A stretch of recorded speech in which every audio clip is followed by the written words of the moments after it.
All I wanted to do was be a golden millionaire. Is that too much to ask? A millionaire that gets peed on? I could see you making half that happen. No, you have as many millions as your age. I mean, everyone in the valley is swimming in money. Why not me? I believe your people have a concept for it. Karma. Firstly, I am Muslim from Pakistan, even racist. Secondly, karma does not exist. Otherwise, it would mean that bad things happen to me because I'm a bad person. Check and check. Oh, I'm a bad person? Says the guy who literally worships Satan. I am a great guy. In my youth, I would have argued that life is just a series of random events devoid of any meaning. But as a data scientist, I have to recognize that sometimes patterns emerge. Undeniable patterns. Get right with the universe. Dinesh? Yo! Hey. Yeah, I mean, it's just Luke Ford and the dangers of E-personality. And he's an introvert, incel or whatever. And when he comes out on the internet, he has this, like the dark side of his subconscious becomes conscious. I mean, to me, it's obvious. It's what happens. It's what's happening to you on the same way. But your unconscious, your subconscious is different than Gandalf's subconscious. Logic and science dictate that not only consciousness doesn't exist, consciousness is in fact scientifically impossible. And yes, it is going to involve math and calculus and science and computer programming. I'm sorry.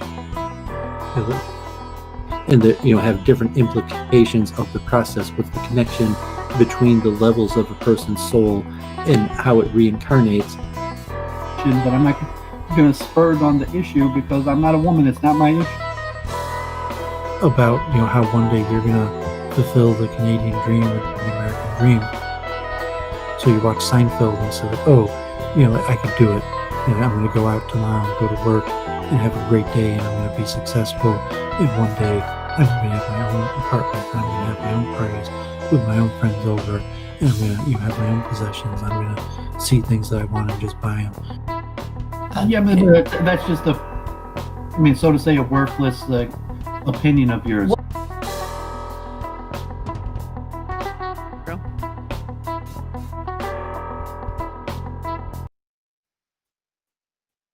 Hello and welcome back to Week in Review with the one and only Doooovid.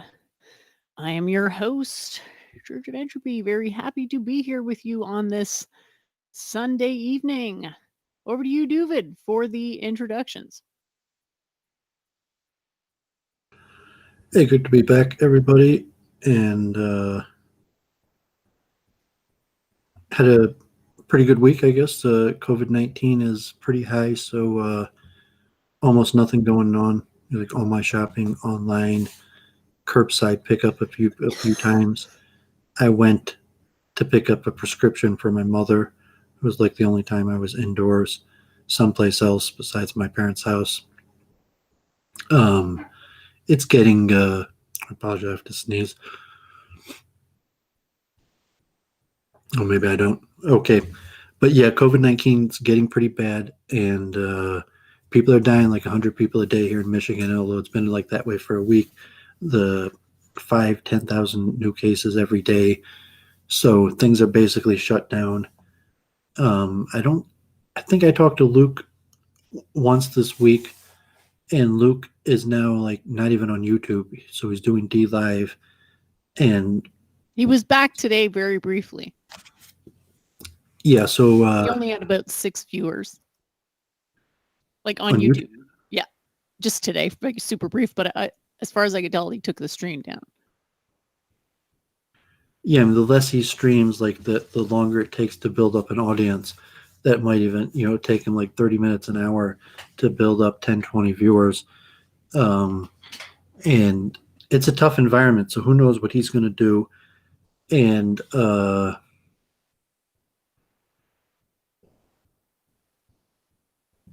was on Charles Moskowitz. That's going pretty well. That my weekly stream with Charles Moskowitz, and he's looking like he's booking bigger guests, and it looks like he might even charge people to have talks with him. I guess that might make sense. We could talk about that, where if someone wanted to get their name out there, that they might pay Charles Moskowitz to get some publicity for themselves. That's not the path that I would be interested in taking myself, but that is a viable path, and it's interesting. And if he's doing Maybe that, we should have asked Super Librix for some money. I heard he paid Howie $500 for something that's never going to get delivered. We should have charged him to come on the show. I think he came on like at least 9 times, possibly more. yeah, I'm not sure if that's not my style. Like I wouldn't have charged anybody. Like I never plan on charging people to come on if I got better viewership. I'm just saying it is a model that, but just karmatically, that's not my understanding of karma, where I wouldn't do that. But it is economically feasible, and it could even be the majority of intelligent people that are capable of doing such a thing would do such a thing, as the majority of people intelligent enough to do such a thing probably haven't thoroughly investigated the karmatic implications of that. But we talk about that more. So streaming, though, that's looking pretty stable. Thursday conversations, like a Partners in Torah, and we try to give a little Torah Israel analysis on current events, and it seems to be going pretty strong. We've been doing it over a month, and so we'll probably keep that going. I did a stream today. I felt inspired by this new AlphaFold discovery, and we'll talk about that more. This machine learning neural network program from Google that is the best chess program in the world, and had solved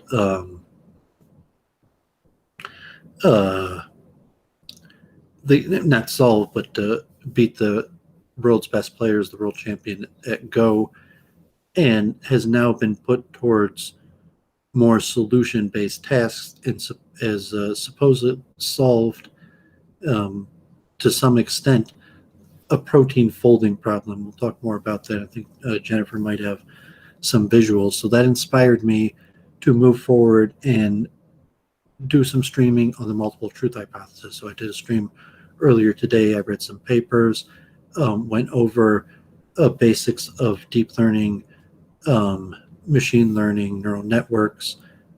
Jennifer joined me for a little bit of that, did some slides, read some papers,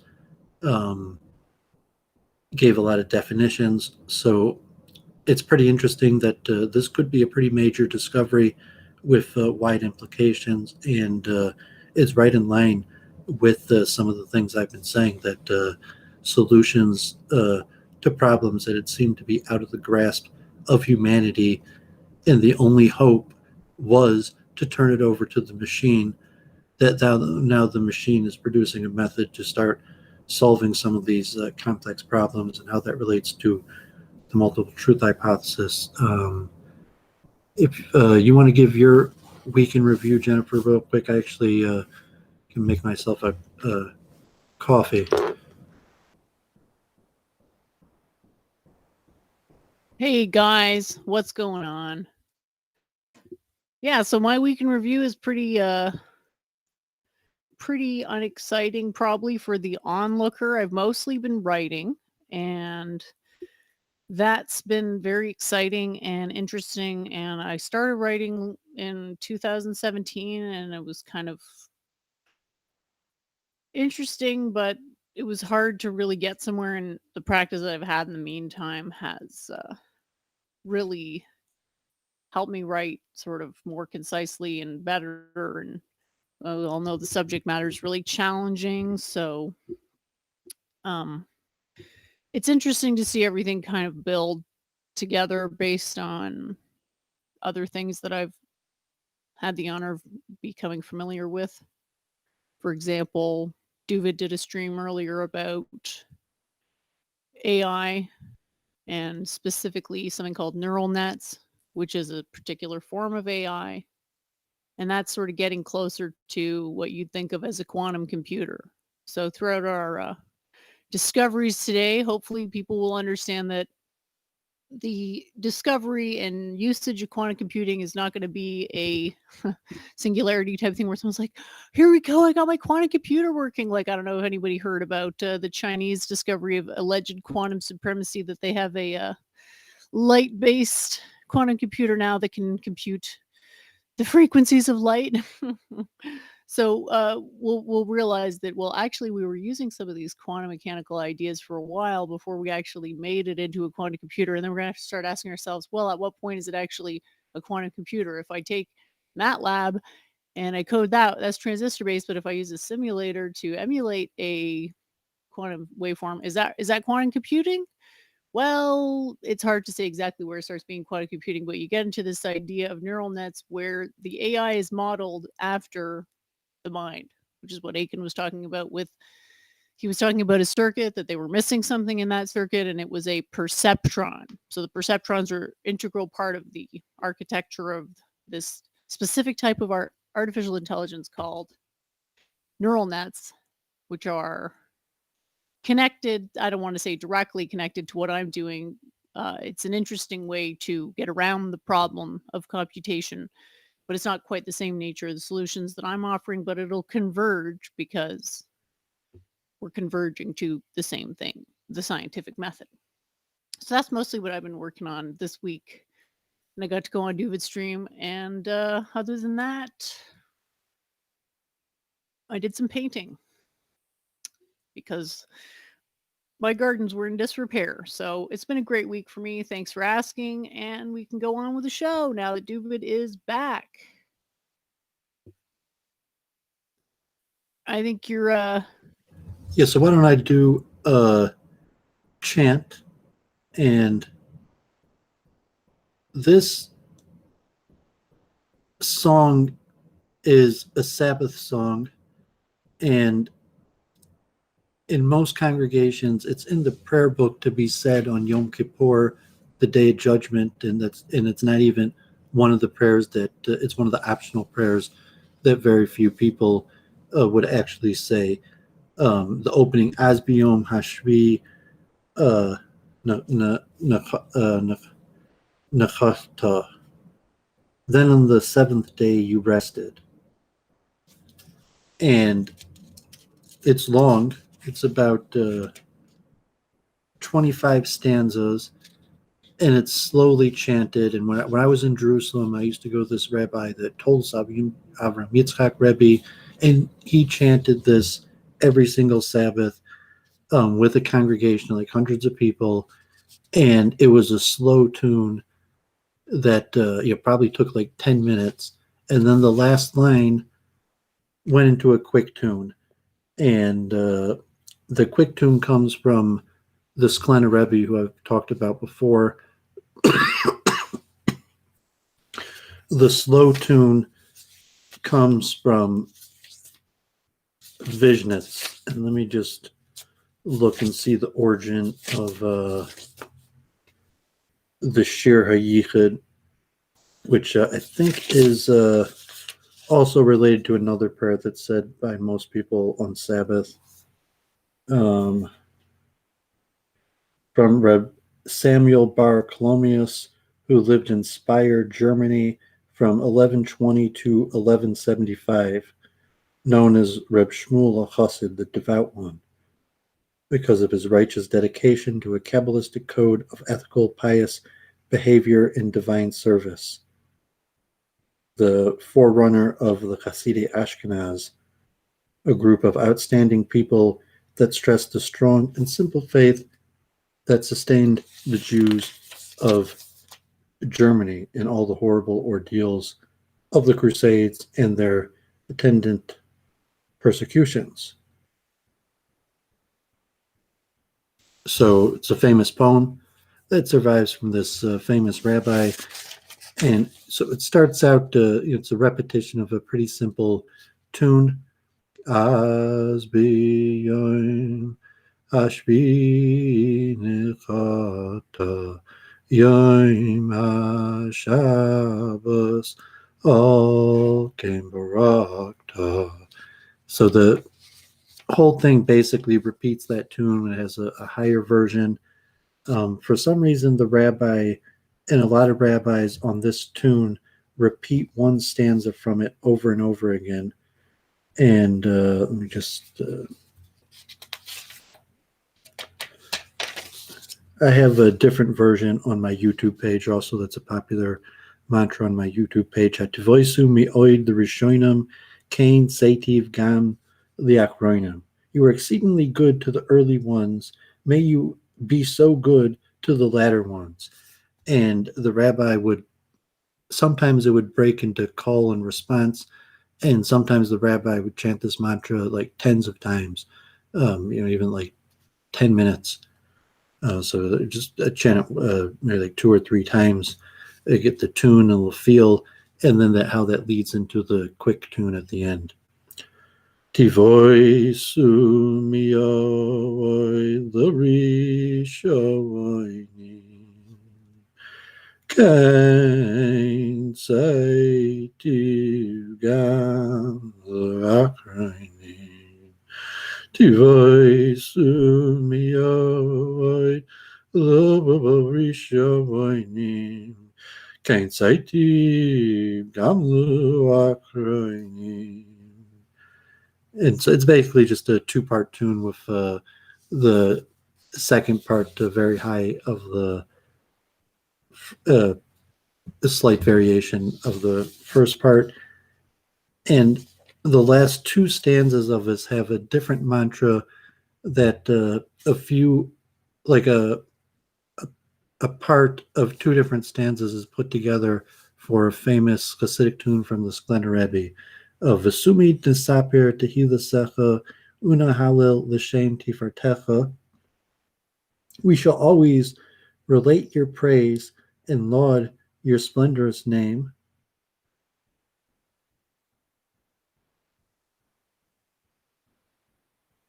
Viani Bioidi Ahalalu Bioiri. When I shall live, I will laud my Creator. As long as I'm alive, I will laud my Creator. So this has a pretty catchy tunes. Was pretty popular. The Sklender Rebbe basically sang this tune every Sabbath, maybe even multiple times every Sabbath. Tolo Sabrim Yitzchak also sang this tune almost every Sabbath. And among Hasidic groups, people who chant these mantras, pretty popular tune that became popularized all over the world. That came up with by the Sklender Rebbe, who I served in Brooklyn, who passed away a few years ago, blessed memory.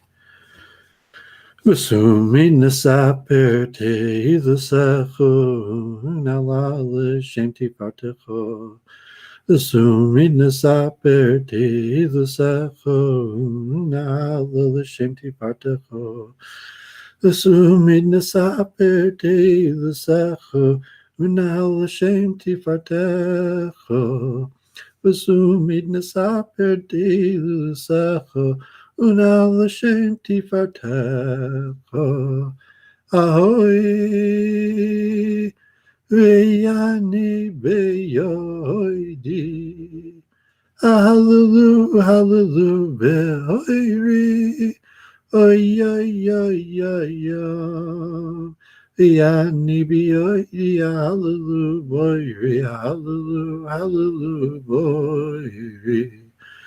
Hallelujah, hallelujah, hallelujah, boy. I always enjoyed that mantra. I sang that mantra, every week for even a few years. It was always one of my favorites to like the tune and the words. It was interesting. It was taken from a much longer mantra that's rarely said.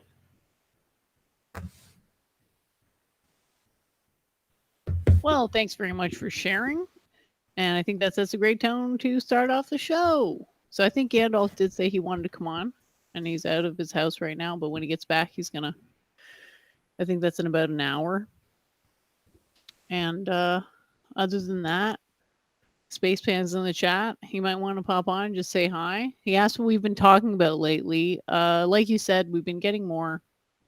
I guess you could say more technical. Like we're kind of going into the ideas that are going to be required for your theory and my theory, and it's just all sort of coming together because there's this new discovery in protein folding via neural nets. This is really good news because biology is really not much of a science at this point. And at least using numerical methods in computers, they can get something that's going to be accurate relational. They may not know the actual mechanics of it or the underlying architecture, aka axioms, but they'll get, relational equivalencies because their neural nets will basically be correct no matter what, because these things are all brute force solutions.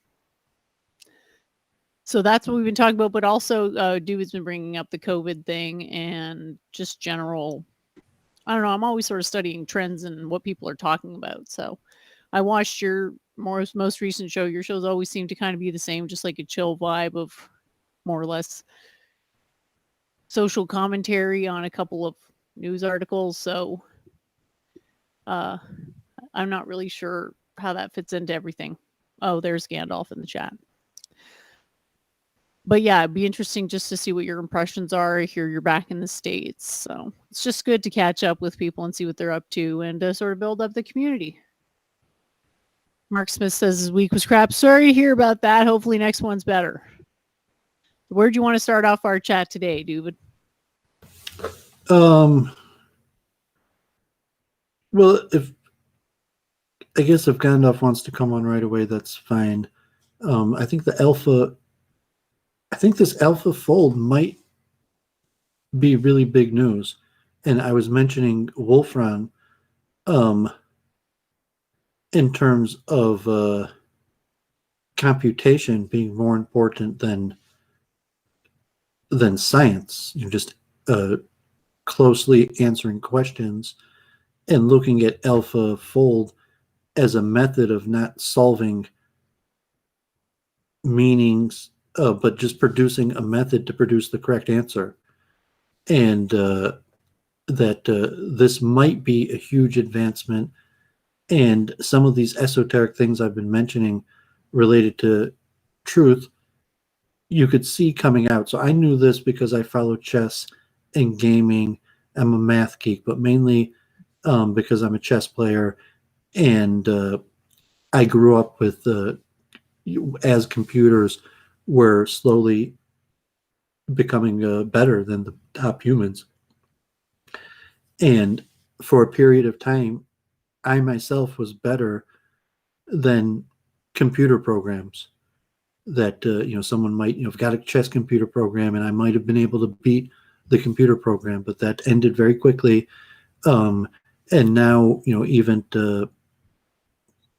if a computer comes with a chess program, it may not actually be, sometimes it may not be that stronger than like 2000. So it's even conceivable that just like apps or something with a weak program, Doowovid could even still beat those. But from that, and I had a background in database management and computer science, so I've kept up with the developments of computer science, AI, mostly through chess. But I'm educated in general. Andrew Yang, Yang Gang, UBI. I've looked into that. Generally, I'm a believer in UBI and your machine and various automation that's likely to happen, but also the possibility for the computer to discover things that are beyond human imagination. Like me and Jennifer had mentioned, like probably 100 times, the three-body problem of gravitation that is basically beyond solvability by hand by the top minds. Possibly there are estimation methods, but generally we had to turn to the computer to even do something simple like the three-body gravitational problem, let alone most of the things that are useful in physics today we're only capable of doing thanks to the help of the computer. So I'll let Jennifer, I guess, explain the 3D protein folding, and then maybe I'll come back and explain why it's this chess algorithm. Like I mean, I did the whole stream earlier, but just very briefly, why it's this chess algorithm that now became more popular even through Go than chess, that is solving these cutting edge scientific problems. And also why I have faith that this same algorithm that just solved this may also, solve truth in totality. That the same algorithm that was put to solve the 3D protein folding problem could possibly be an algorithm that could solve the problem: what is the meaning of life? What is the truth of reality? You sure put a lot of faith in the computer. I don't. It's funny, isn't it? How we Well, no, I mean, my are so faith is in different. the algorithm. I mean, that my Well, it's the faith same is that thing. the algorithm will work, and eventually a computer powerful enough to run the algorithm will be able to do it. So the faith isn't in the computer, it's in, I think, the process. Well, you're still kind of counting on the computer to implement the process. But anyway, I've got the screen up right now. I don't know if I sent this to you, so it's probably worth having a look at on the YouTube itself.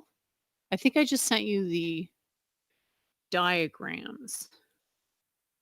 Yeah, I'm watching the live videos, that's fine.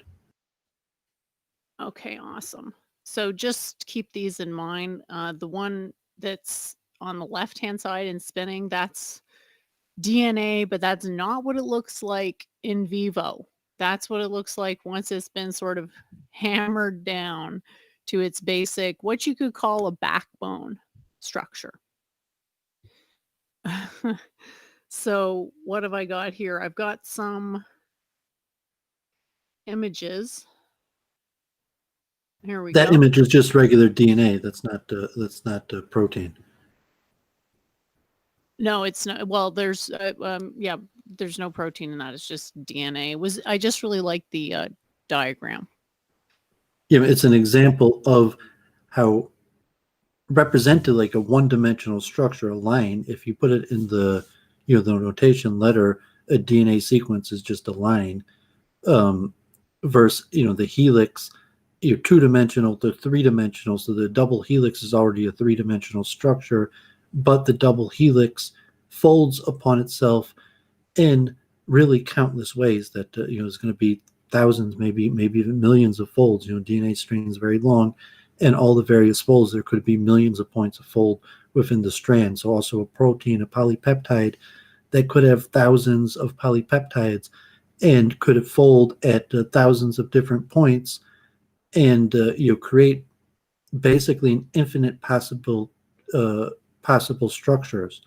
But due to entropy, the laws of conservation, and various factors, that it's somewhat predictive that the code will form into a polypeptide sequence, and then that sequence will fold in a specific manner. So it's really, we knew biologically, I think the scientists, that such a phenomenon existed, that the code coded for a structure, but we couldn't show how the code created these structures that it did until AlphaZero was able to, through these new deep learning, reinforcement learning, machine learning methods figure out a process to determine protein structure and 3D folding from its code. Awesome. Thanks so much for that, Doovid. So yeah, I just wanted to give a couple of teaching points, sort of ancillary to this. I want to develop the idea of what I've called a light crystal. Now, I know everyone's going to wince when I say that, but it's a standing wave. These things are very real. And I want to talk about how they get generated in the first place. So what this diagram that I did here is meant to show, I'll just shrink it so that it's the right size.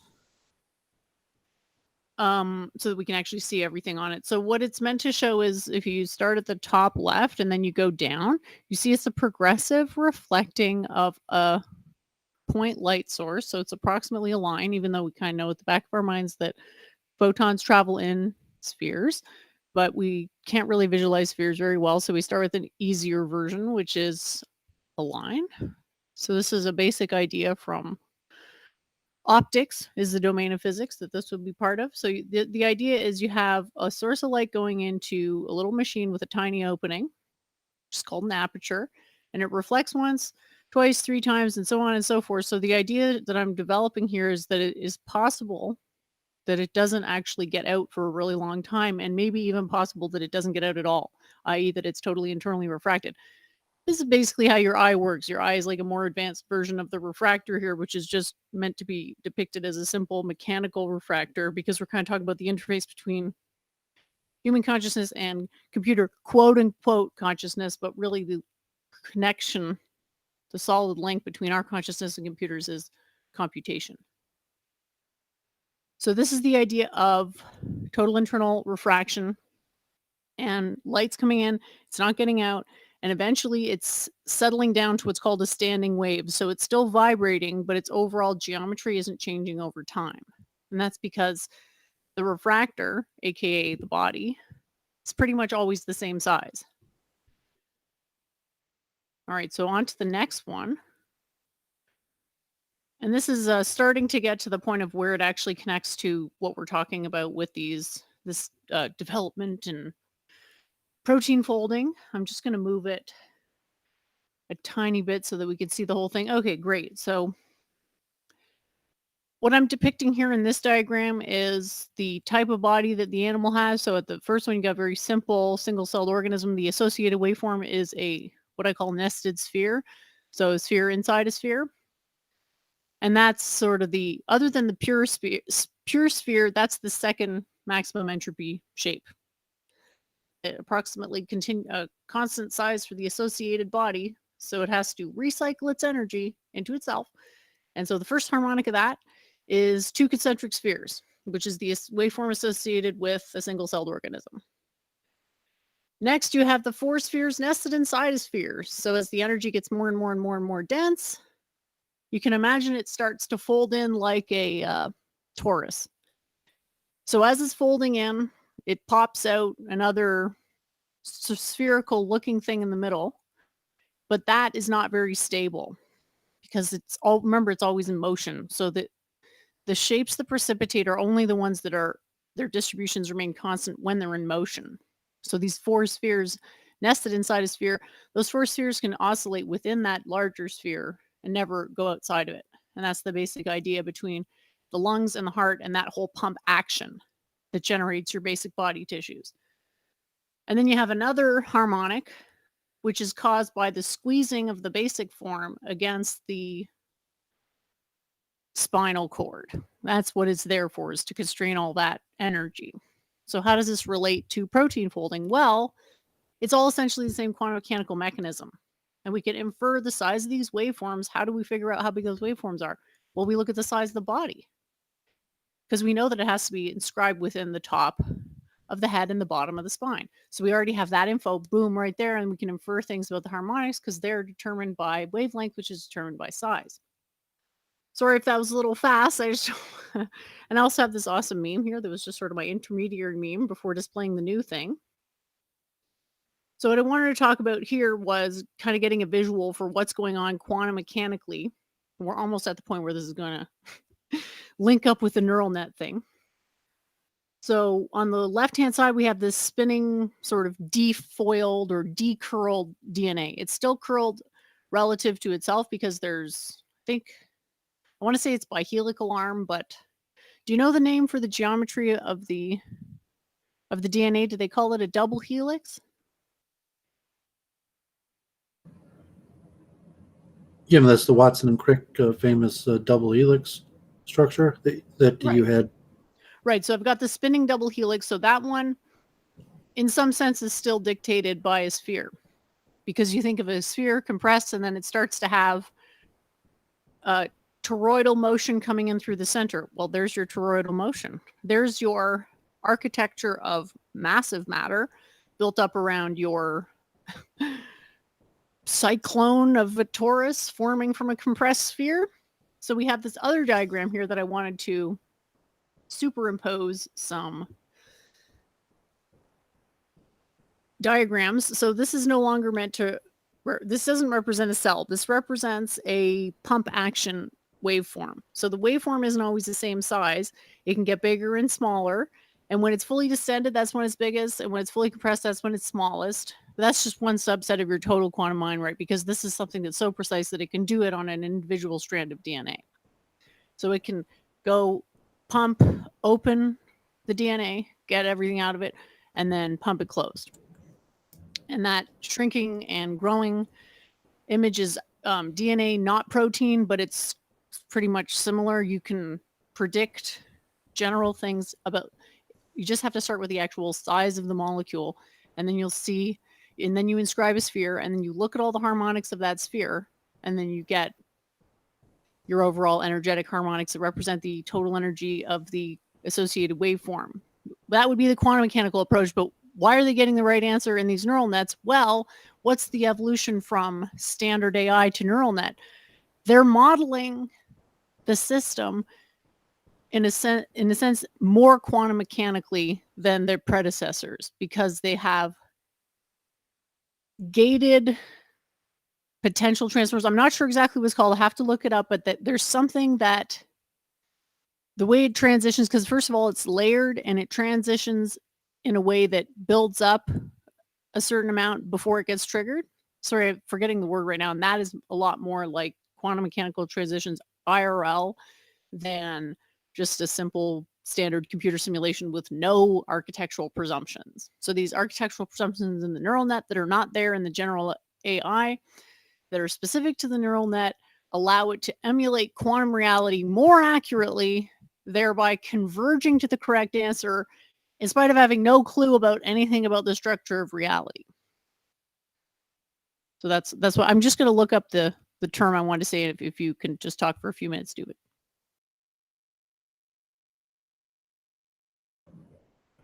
Okay, great. Yeah, we're just sharing some of this stuff on social media. So I think we already got a minion.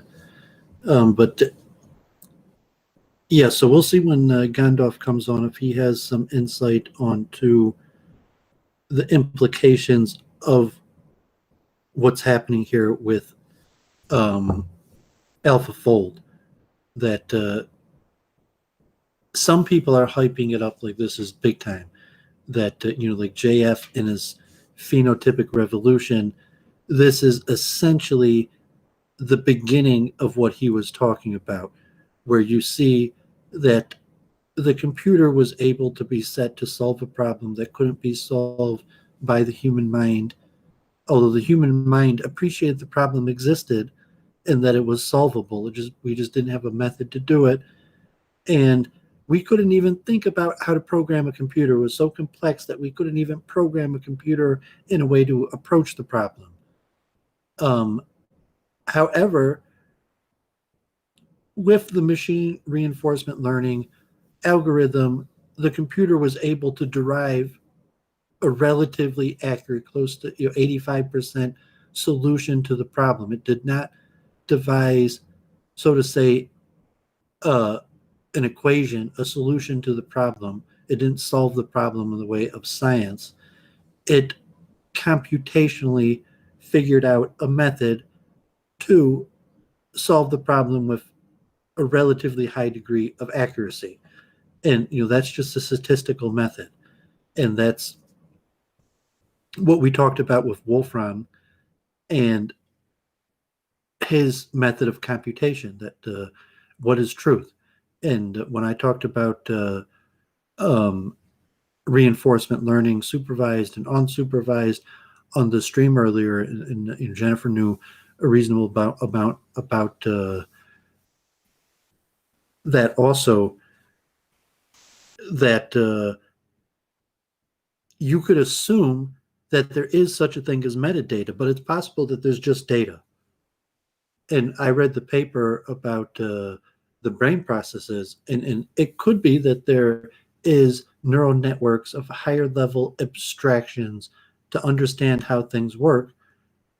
However, you could supplicate an axiom that in reality there's not. All data is equal, and no data is more powerful than other data, and you're not going to be able to the problem of filtration, or I forget the terminology. I have to review it so we get the terminology correct. But when the data is compressed and then decompressed, there's a loss function, because the assumption is there's entropy, there's going to be a loss.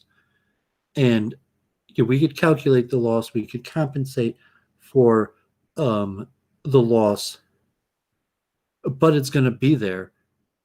Or is it possible that that you can have a loss-free compression in theory?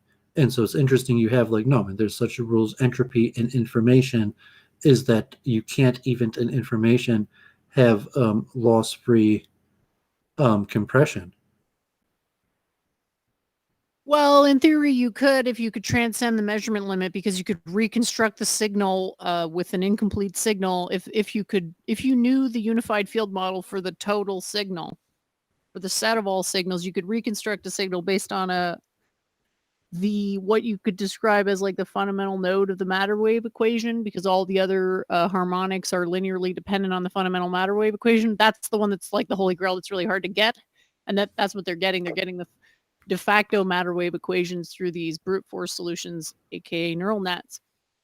But you could theoretically do it. Remember what Aiken was saying. He was able to reconstruct the red channel using data from only the green and the blue channel, or something. I probably got the colors wrong, guys, so don't quote me on that. And hey, how's it going, Doc? Nice to see ya. So it is possible. Anti-lossless or gainful compression would be possible if you had an accurate enough depiction of the underlying matter waveform equation. What do they call it? There's already a name for it, the Schrodinger equation.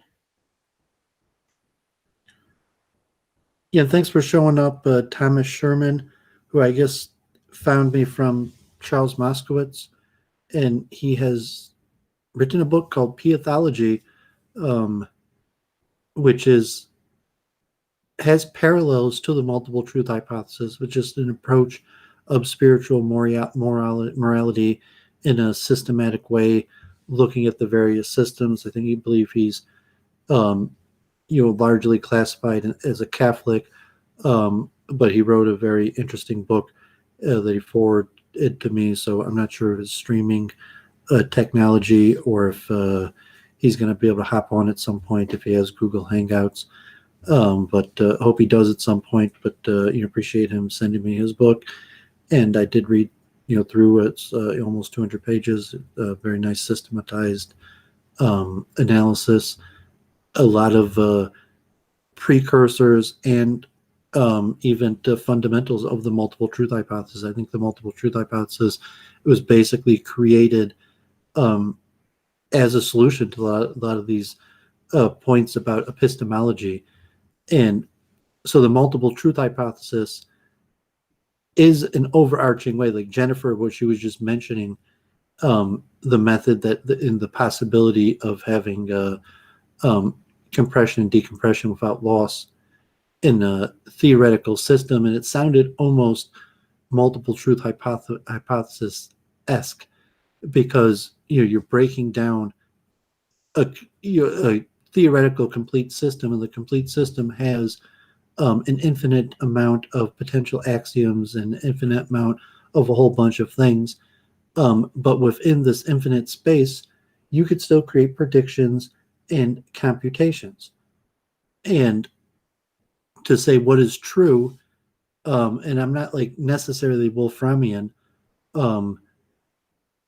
but you're just looking from the alpha zero perspective that is saying like truth is, we don't really understand what truth is. Like that the multiple truth hypothesis, you have to have an opening step of humility to say I don't really understand what truth is, even though I'm searching for truth. It's a more complicated than is probably possible to understand, even by a collection of the greatest human minds.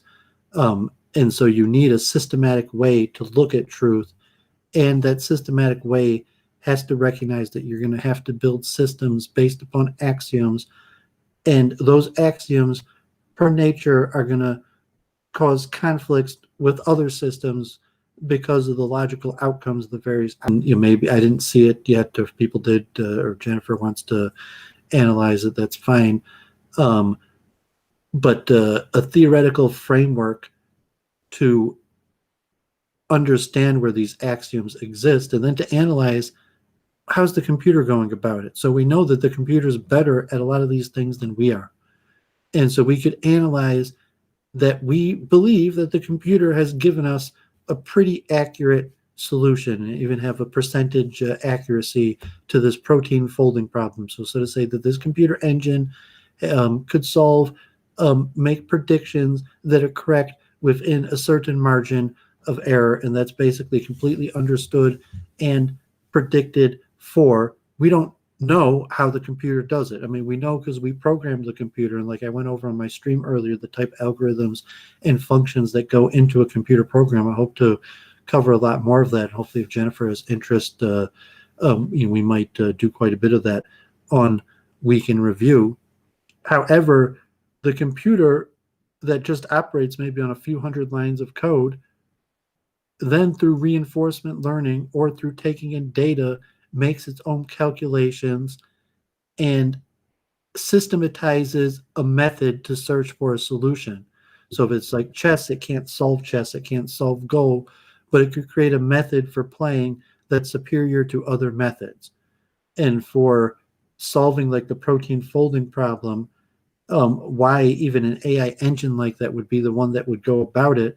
But somehow it did it. It figured a way out to how to do it. We're pretty sure that it works, but we really don't understand how it did it. And so Mr. Sherman would like to know how morality fits in with MTH. So, I mean, just finishing up on kind of the material level here of, like protein folding and the multiple truth hypothesis, just to understand what's going on in the material level of how do we explain how the computer went about solving this process. And Doooovid is basically a dualist. So like I'm telling you that truth is beyond our understanding, and that's basically because, probably like Mr. Sherman, I'm a believer, and I'm a believer in a spiritual realm.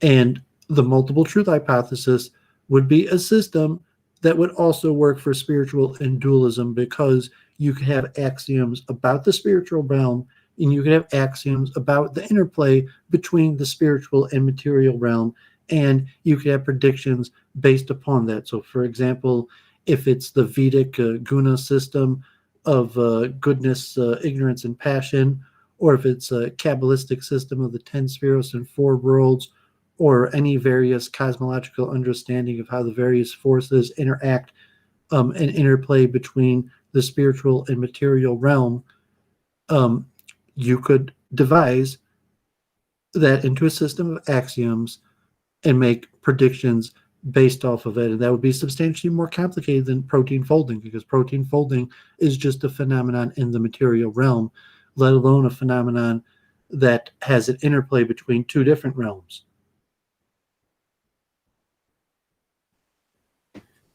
Gandalf seems to think you're veering into utilitarianism, and this is basically the same position that the opponent to JF took on the communism or socialism versus capitalism debate on modern day debates yesterday. I think a utilitarianism is a bit like materialism. It's maybe not well defined. And I think if Doovid was going to concede that, I don't think he'd take it as a criticism. What do you think about Multiple that? truth hypothesis. I guess I didn't answer his question, and it could answer Gandalf's question at the same point that you could use the multiple truth hypothesis without a moral framework. The multiple truth hypothesis, in theory, could be that JF is right and there is no morals and there is no meaning to the universe. That and so Gandalf saying that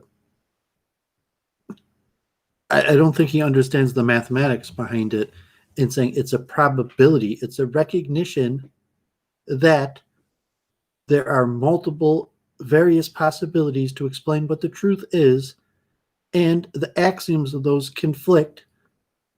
However, we do not have enough information to know what the truth actually is, or to verify or reject these systems because they produce certain predictions that the other systems don't, even though they have problems within them. Therefore, scientifically, our method usually is just to go with one of the best theories out there, or the various methods, as opposed to a statistical method. So, I mean, multiple truth hypothesis, from a certain perspective, it's a statistical method for how to look at the current state of our knowledge towards the truth, and possibly to even decipher the truth in whatever that means in any various function. And it's not going to mean that everything's true, or some form of nihilism. And for a question like morals, what is the source of morals? If there is only a material realm, you might be able to devise morals from a utilitarian system. If there is a spiritual realm in addition to the material realm, it's much easier to devise morals, although it's possible to have a material and spiritual realm and still no system of morality. But if you give a weight function, so if you say in the material realm, there isn't actually an intrinsic difference value between being dead and being alive. That as living beings, we assign a high value to something being alive versus dead, but from a pure scientific molecular level, there's absolutely no difference. But in the spiritual realm, there's a soul that enlivens the body. So there is a technical difference between being alive and dead, and it's not a material phenomenon. It's a spiritual phenomenon that comes from a realm beyond the material. So the multiple truth hypothesis, in theory, would be able to hold the infinite set of all possible explanations of spiritual and material phenomena. Yeah, so again, if this is utilitarian, it's just sort of like, what does it mean to be utilitarian? It just seems like No, I think he's approach. intrinsically incorrect, because utilitarianism is intrinsically a material system by definition. That if you're a dualist, you could claim to use utilitarian principles in a dualist system, but utilitarianism comes from the schools that post Spinoza schools after the death of dualism, in order to explain the origins of morals from just the material world. But if you're assuming that the origin of the soul, or that there's some sort of extra power outside of the material realm, morals is much easier to explain. And even in the ancient world, where people were more superstitious, so to say, it's much easier for people in ancient times to believe in morals than people today, where you usually would look to science and material explanations of things. And hence, if people, God forbid, come to reality from the material perspective, it doesn't, God forbid, really matter whether we live or die. So you have to come to some sort of utilitarian explanation for, if we have no soul, why does it matter whether I live or die? That is an interesting way to phrase it. So you're saying that the, quote, axioms of MTH preclude it being a strictly dualistic system. It's intrinsically non-dualistic, aka invokes a spiritual realm. Well, MTH is just a framework that would allow for all possible explanations. So MTH allows for the infinite set of all explanations, and that's an infinite set of spiritual explanations, an infinite set of material explanations, and maybe another infinite set of interplay between spiritual and material systems. It's possible that all of those but one, their true value is going to be 0. But it doesn't mean that there's still not infinite sets. And it's possible that an infinite set of these possibilities will have true values greater than 0. And from that possibilities from a theoretical basis to a mental technique. So from a mathematical basis, if saying like, of course, the multiple truth hypothesis is a framework that allows for an infinite set of possibilities of all explanations. So it's not utilitarianism in any sense like that. It's a look at reality and saying reality is the infinite potential of all possibilities. And the morality didn't even enter into there. It's possible there is no such thing as morality. It's possible, the explanation for reality does not care about us, does not care whether we suffer or have pleasure, does not care whether we live or die. From a scientific perspective, you have to accept that as not only a possibility, but scientifically the most likely probability. So but the framework. Sorry, go ahead. I thought you were done. The framework of the multiple truth hypothesis could be useful just within that small framework that just looks at that small material reality. However, the multiple truth hypothesis as a greater framework is capable of working with, hypothetically, the infinite set of all possibilities. Yeah, so if I could just take back at this question about how the computer defines morality, the answer is basically however we tell it to. And this is sort of the fallacy of a guy who was on the channel previously called Super Librix. You can check those streams out, although they're not great. Just to get an idea, he was trying to formalize morality with a computer, and I think he sort of proved to himself just how difficult it is. But if you want a computer-assisted definition of morality, or he was just proof of morality, sorry, go ahead. Libra was just like allowing voting, so it wasn't even like a algorithm. It was just a method to record people's will through voting, unless he made it more complicated than that. Well, I think the idea was like, oh, it'll be, better for everybody because we get to vote, and somehow he thought he was going to guarantee public trust through his little LARP. But back to the question of how the computer defines morality, we tell the computer what it's looking for. The computer is just looking. It's doing whatever computations we tell it to. So if we define morality one way, it's going to give us the answer for that definition. But it's hard to give a precise definition because it's associated with a feeling. It's like, well, what's morality? It's like, it's when stuff looks the way I want it to. It's when people are acting the way I want them to, right?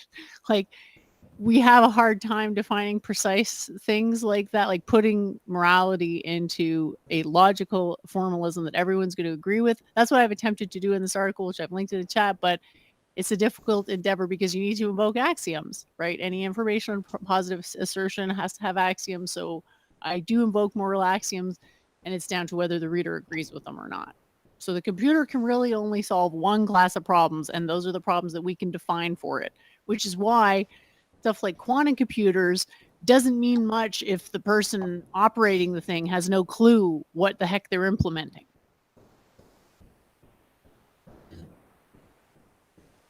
Yeah, the AlphaFold isn't even on the quantum level yet. This is all just completely in the material realm. All what was mentioned with AlphaFold, like all those advancements, although it's possible that you could argue that the equations that are in it actually source from the spiritual realm. So in order to have intelligent communication, you have to recognize that basically everyone has an extremely different metaphysical conception of how the world operates.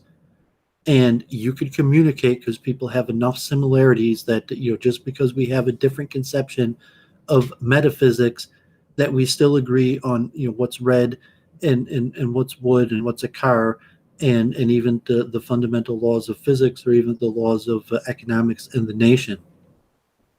However, at the core level, almost all people have fundamentally different conceptions of how the world operates. Who are we? Why are we here? How did we get here? Where are we going? What's the best way to live our life? What's the best way to run society? Almost all people have vastly different theories and opinions on this issue, and collectively as groups, like a group evolutionary strategy, groups of people develop vastly different ways. And all of these realms parallel belief systems, axioms, ideas, perception. So just on a simple hard problem of a conscious level, to the perception of my room in my head that includes likely billions of perceptions, that all of the lines and light and color signals that have formed from my perception of the room around me likely has billions of pieces of information, maybe more, let alone to everything, and then possibly meta patterns within that, and what we could do with that data.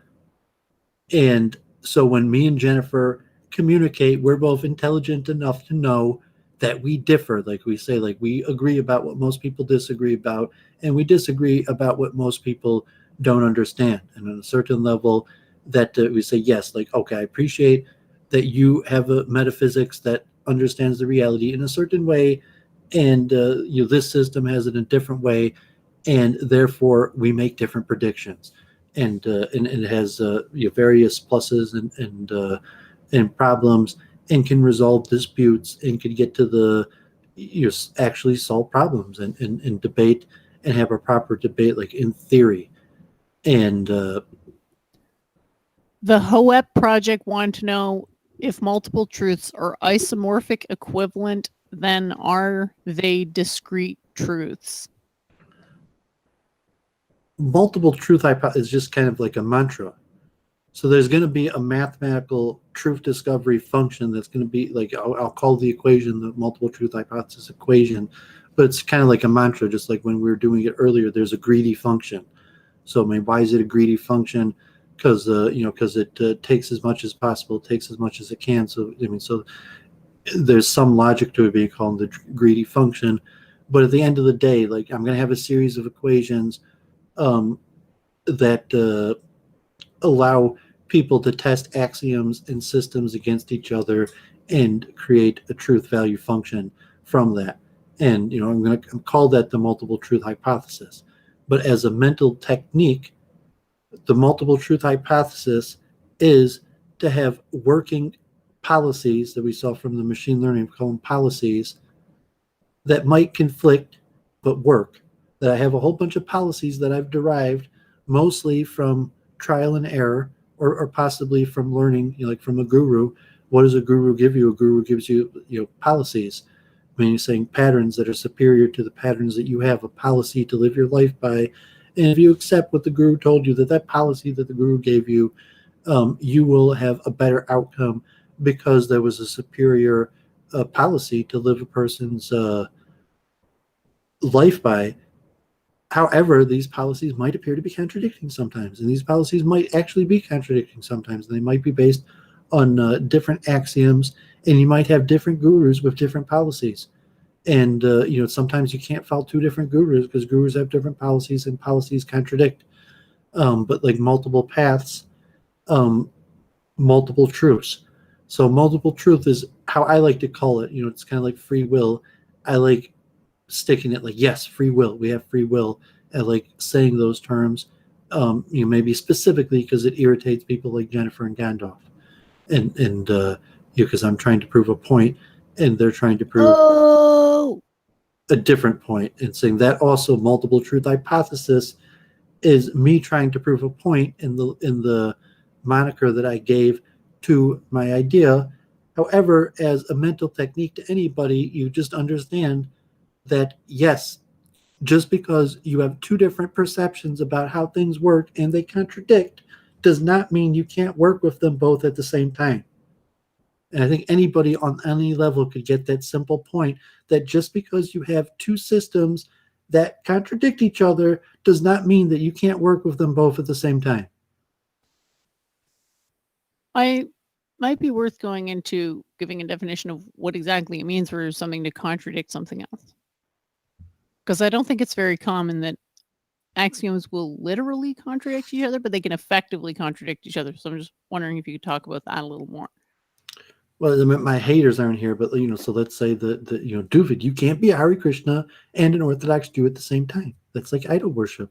It's breaking the 10 Commandments. Like you can't do it. It's not allowed. And from some level, like that's a contradiction. How is it not possible? Like like Claire Caw, like I read in the book, and the book here says you're not allowed to do that, and here it is, you're doing it, and you're saying, but well, I found two different books, and occasionally those two different books conflict and have a different prescription, and because I'm a human actor, I have to go with one course of action. And it's possible you say, okay, so therefore you can't have those two systems together. Hinduism and Judaism do not mix. It's going to lead to too many contradictions and too many problems where they have different rules and different expected outcomes. And so on a cognitive dissonance psychoanalysis level, that's what's going through Doovid's mind to derive a concept of a multiple truth hypothesis in the first place. Because, okay, like, well, I did it anyways. Like, you can't do it, but I did it anyways. And, really, most people in their life, that's the reality. It's like, you can't do that. That's not logically consistent. And you say, well, I did it anyways. Of course I did it. It's not logically consistent, but I did it anyways. And because we're not really logical actors, and all people don't behave in logically consistent ways. And there are, however, policies that are consistent throughout a person's behavior, even though they're contradicting. So you could look at Doovid's behavior and you say Hinduism and Judaism contradict. This guy just does not make any sense. This guy's a walking contradiction. According to my understanding of the world, like he should just, God forbid, like, blow up. Like it shouldn't be allowed to exist. But it's like no, Doovid's still here. And the policies might overall be contradicting. However, you could see that, well, the policies occasionally are contradicting, and we could analyze the scenarios where they contradict. But yeah, I could look at this guy and see that he's largely a combination of these various policies, even though they contradict. So that's, the simplest sense of, Doovid. Does it make sense that he's a Hasidic Jew and a Hare Krishna at the same time? It's like, no. However, even though it doesn't make sense, I keep those ideas working in my head and could still use them to make predictions and understand things. And so that's, very simplistic way of understanding something in a complex way where you have conflicting interest and group strategy. And, can you understand that these different groups have different interests and strategies are conflicting with each other, and, intellectually at least not take a side and just try to, what is the truth? And the truth requires understanding all of the various multiple truths, multiple factors that are making up the picture. And in all likelihood, those multiple factors are going to contradict with each other. In order to have a better picture of understanding, you need a framework to deal with these multiple truths, even though they contradict each other. Well, I think that's a pretty strong argument. Basically looking at it like acknowledging that people have all sorts of contradictory axioms and making that an axiom in your approach. I see Elliot's in the chat. Nice to see you. I sent you the link in case you want to pop on and say hi. It'd be great to catch up. There was a question from, I think it's William Thomas Sherman. He said, the value of the MTH solutions are contingent on what its starting goals and aims. What are its goals and aims? If the goals and aims diverge and are equally negating value, who decides the values? Without agreed values, how can there be a final or ultimate truth? We must have an ultimate arbiter. Who is this? Yeah, the multiple truth hypothesis is not, it's a framework in a system. So the value, the multiple truth hypothesis could help determine, but it's possible that there is no value or it's indeterminative, and the multiple truth hypothesis will still be useful for just organizing the possibilities. Things like goals and aims are largely axioms, and you could have different systems that don't even include those axioms.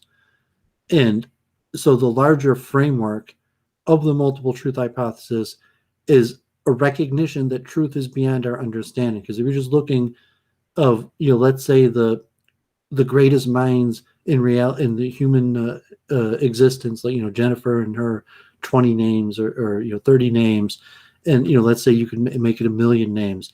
I list 1,000,000 people who have contributed to the multiple truth hypothesis in my acknowledgments, and every single one of them, you can have a sentence or two about what they did to help forward this idea. But even within that is saying that truth has to be much, much larger than that. The sum total of human knowledge and the axioms that we've devised has to be a small fragment of what the actual truth is. And to work within our small fragment in like a Kunzian scientific revolution, you could only work within the tools that we have. So that what the areas we've developed or worked with, but the larger framework to theoretically think about what truth actually is. And that's when we get into things like the holographic universe, possibilities like the multiverse, or obscure phenomenon where the axioms are completely counterintuitive to every understanding that we have in day-to-day life, like the matrix type scenarios. The multiple truth hypothesis would be like, what if we're a simulation? What if we're a hologram? Or what if, and all these various things, but yet at the same time be valuable for helping make day-to-day decisions. And say like, unfortunately, Jennifer, I'm sorry to inform you that you don't actually exist. Sorry. But yet, Rip. I'm still going to help you carry on with your day-to-day decisions to make them in a better way, even though you don't even really exist. You're starting to remind me of Buddha right now. Yeah, saying because that's the essential.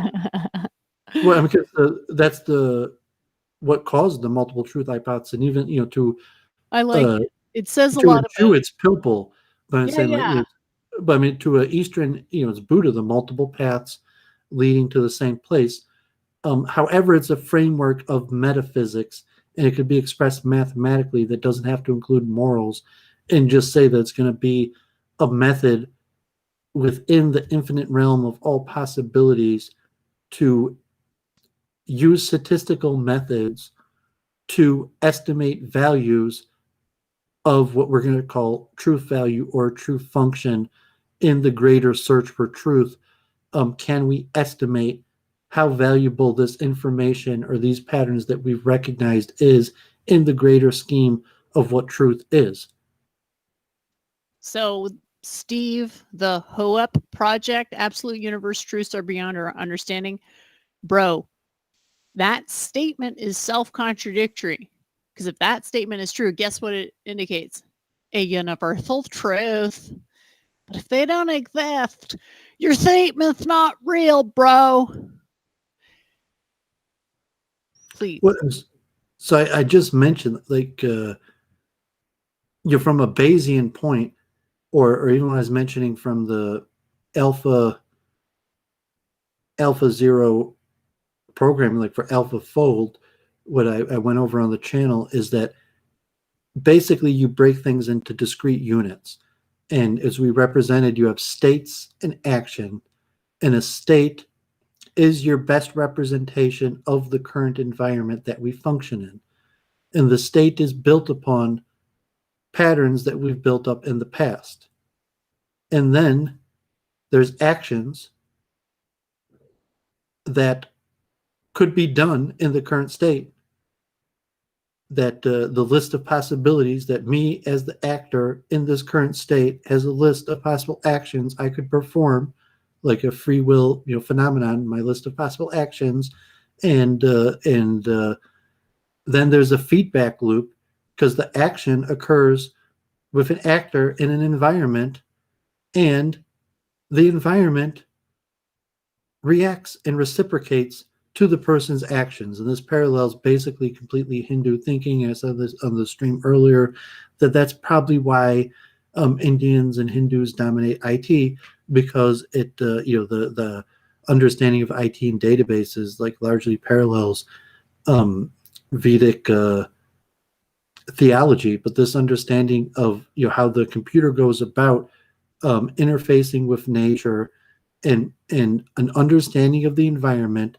performing an action, and then seeing the reciprocation of reward or punishment from that action upon the environment to reassess our assessment of the state and reassess the next action that we take. And the computer just going through that process again and again and again, devising a system that solves the problem. And intuitively, people say, like, yeah, I solve most problems by trial and error. The majority of problems that I face on a day-to-day basis, trial and error is the preferred method. That on an intellectual level of computation, like which key do you use? You have two keys, trial and error, or various things, because there's most of the time there's very few options, and trial and error is one of the better choices when you have very few options, or if you could exponentially decrease the options from trying. And intellectually, trial and error may not be that good. However, a computer that could do infinite number of tries. And so for the framework of the multiple truth hypothesis, you really have to step outside of yourself to just examine what is truth from all aspects of, what if you had of what is space, what is time, what is existence, and what are axioms? And then saying, what if you had systems that didn't have the axioms that, or you change the axioms? And can you imagine, can you operate? And let's say you can't imagine, you can't operate, but can you compute? Can you create a system with different axioms that's beyond imagination? However, even though it's beyond imagination, we could make largely correct computations that might have purposeful meaning, that we've correctly computed the answer to these questions.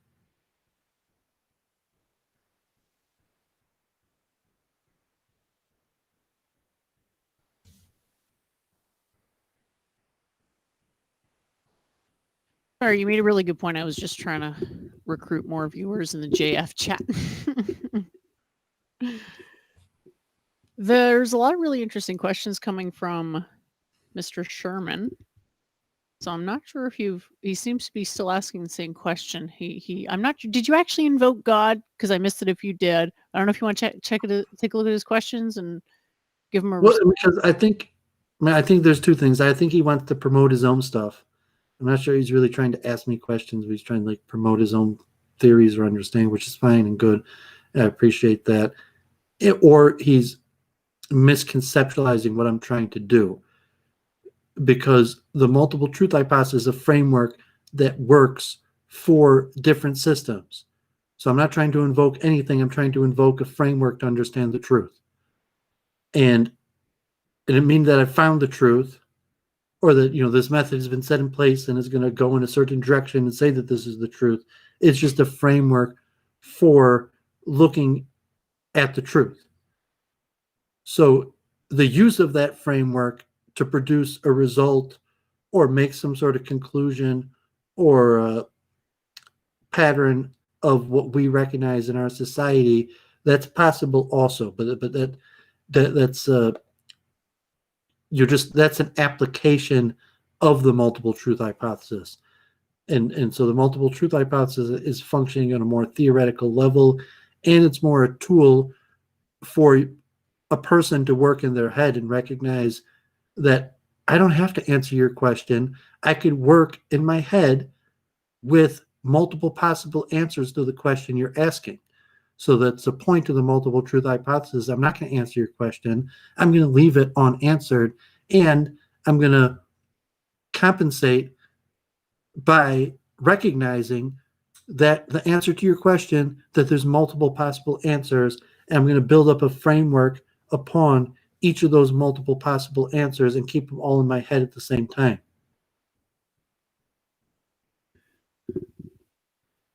And this is desirable because it makes it easier on the whole. Do you feel that this minimizes your cognitive dissonance load, or it's more just it keeps it like at a constant steady level so that's familiar, or how does it relate directly to dissonance?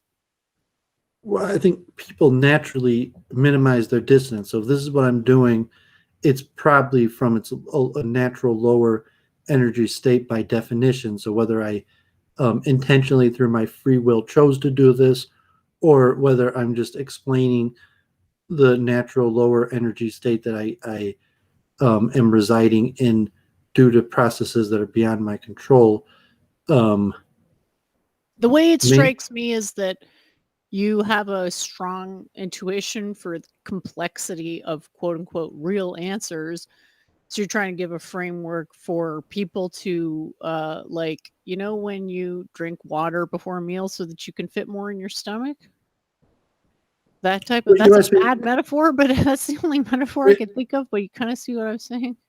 Well, I mean, kind of like, okay, like if you're saying like, does the multiple truth hypothesis make you happy? So like, of course it makes me happy, but saying the purpose of the theory, you could put it in a utilitarian way, is saying like, well, are you capitalist or a socialist? Or you're like, well, like I don't want to have to decide. Like I lean towards capitalism, but intellectually, maybe I've thought 75% about capitalism, 20% about socialism, 4% communism, and in various things in my time.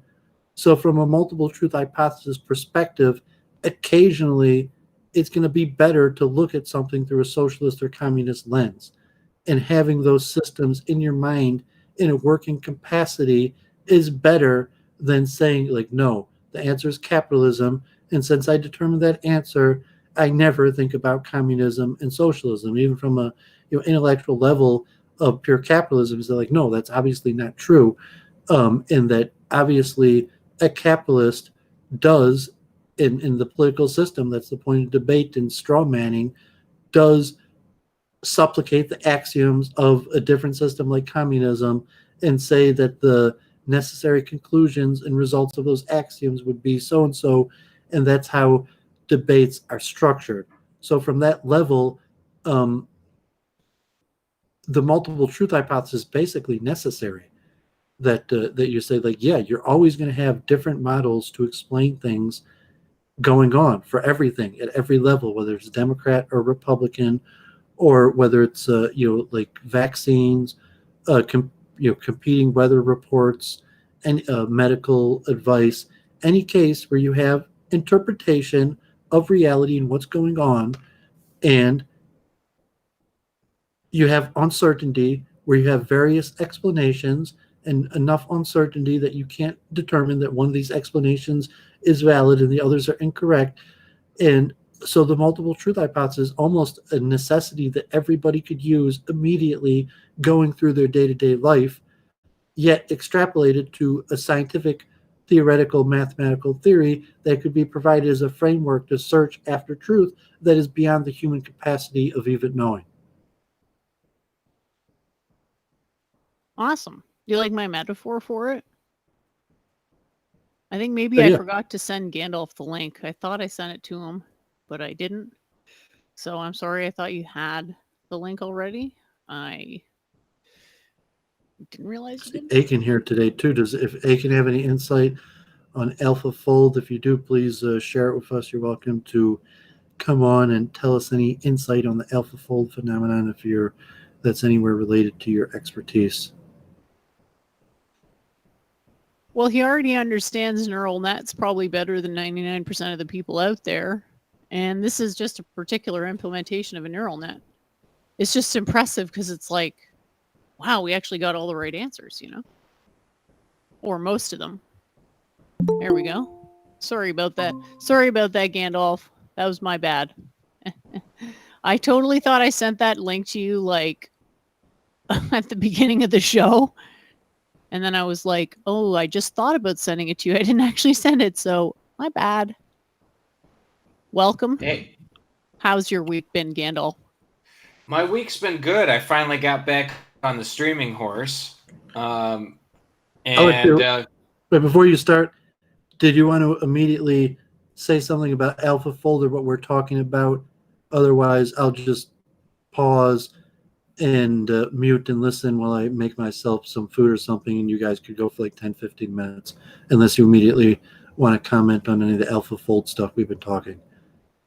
I was thinking, what are some of the practical applications for being able to? I mean, I'm not a biochemist type person. What are some of the practical applications for being able to model with computers much more effectively the protein folding process? Well, possibly vaccines or just knowledge-based, like, for example, SARS-2 coronavirus, where we have the genetic code and we have the protein, but to model the structure, that I guess you could have a protein, but you can't just like unwind it or pull it apart. So the structure predicted from the code as opposed to the structure that you actually could determine from the protein itself from our methods of like microscopes. So I think the structure determined from this model is more accurate than we could determine by microscopic methods. So from that level, we understand how proteins interact now at a substantially better level than before. What implications that could have to medicine, to all sorts of things is unknowable. It could be unremarkable, although some people are predicting it could be huge, that this is just a huge advancement in terms of understanding biology, that on a microbiological level, if you don't know the three-dimensional physical structure of the proteins, you can't really make a deterministic system. So still, like, a deterministic system of biology is a long, long way away. But predicting the model of 3D protein protein folding from the genetic code is a huge way in the step towards a deterministic understanding. I think that seems likely. I mean, on this particular subject, other than what's been presented here, I don't have much to add other than the fact that I think my inclination is to believe that this is a significant discovery with potentially significant applications down the road. And the possibility, like, so just saying, if the only thing we had was the alpha fold model, and now we understand, from genetic code to make predictions how the protein will fold, besides the possibility that this alpha zero algorithm could be used to start answering all sorts of questions. So, besides how big of a deal is the algorithm in a computer model that could predict protein folding, it might be a pretty big deal, versus how big a deal is the possibility that these AI functions could answer all sorts of phenomenon that have stumped men for decades or for hundreds of years, or that we haven't even asked yet. Well, I appreciate that. I think I'm always excited when there's, I'm not a scientist by trade, but I am a consumer of popular science type articles that track various discoveries in the STEM fields. And this is an exciting one because, I do remember a little bit of my high school biology class. I mean, how the proteins are folded is determined a lot by our genetics. And if we are able to model that process at the molecular level a lot better, I mean, I could see a lot of potentially positive therapeutic development. So it's exciting. Yeah, it'll take time, and it could be that it's not like next week or even next month something's going to happen, but it could lead to pretty significant advancements in science. And even like JF and his the question is, what questions can you hand over to the computer? And then if the computer could solve these things, what does it mean that we have the solution to it? And so, just the question is, like, how do proteins fold? Can you determine how a protein is going to fold just from the genetic code? To actually, yes, you can, and we've done it. And it's like, okay, bravo. Now what? And versus, the possibility that really anybody could be coding this stuff. Like to have a Google computer powerful enough to really make progress on some of these. But if you had a good algorithm, you could probably outsource your code. But it really is not a lot of code to create a machine learning reinforcement learning algorithm to go after solutions. So maybe like Gandalf, you're not an engineer, you're not a scientist, but you're generally a knowledgeable person, and technology and discoveries and the effects that those have had on society, even if you don't understand necessarily the science behind those discoveries or techniques. I think that's a fair assessment. Yes. And maybe at this point, you may not, like the economic implications or something, like how you're going to make money off of it, or the various levels, like a neural network that we're talking about. There's levels and layers of information to this where we're just like, oh, there's one phenomenon, and now there's an answer to someone's like, well, how are you going to make money off of it, or what's it going to change? All the various patterns, and that's kind of like a multiple truth phenomenon, where now does this new information now substantiate or invalidate axioms that we had been working with on a truth level? And if it's like a value function, and just by nature, when I say that, like, I guess it causes your causes you dissonance. But so to say, the uncertainty for certain understandings where we had a current value truth assessment for the likelihood of the truths, now that we have new information, does that change the truth value of any of our axioms? And if so, is that enough to change the interaction and predictions? And as a mental model, saying that's how you should look at the world. You should look at reality as saying, well, I have multiple models to understand this through. Usually I use this model because it gives me the best results, but occasionally in these scenarios it gives not such good results, and then I use this model. And you say subconsciously, the brain probably does that anyways, let alone to say if someone is more conscious and has more mental control of their mind, that they might see their brain doing that, and through a higher cognitive function, understand and maximize that process. And that's why I also go multiple truth hypothesis could be a mental technique that could make a guy like Gandalf even smarter, because he's capable of working with multiple conflicting ideas in his head at the same time in a sensible way. But how do we determine, you use the qualifying term best. How do we know what the best answer is? Like, no, I mean, because it's mathematical, it's not going to be best. You're going to have a truth value. So if you have multiple theories, I mean, really, it's like a gaming in Monte Carlo simulations, which was the alpha zero function, but you just have multiple possibilities, and they're going to have an equity, and it's going to add up to one, like an election, like of your various candidates. So if it's capitalism 0.7, socialism 0.2, communism 0.7, 0.07, or so that, and those values might change over time. But it's not like a validation, invalidation. It's a sum total of possibilities, and it adds up to one, and those various values change over time and have correlations to other values.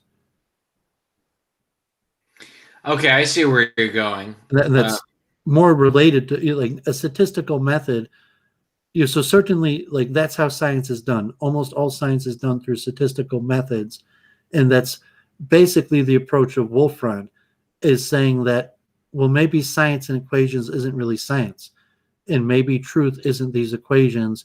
Maybe truth is these statistical methods. So we say, what's the truth?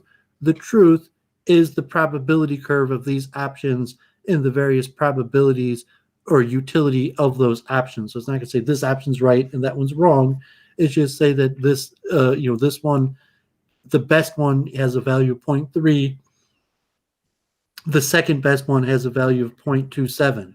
Does that mean, so how much better is the best than the second best, or what does it mean to be the best?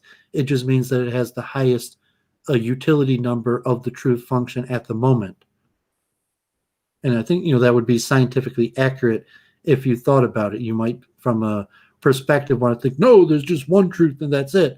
But from a scientific level, really, it's preposterous to even assume that there would be one truth and that's it.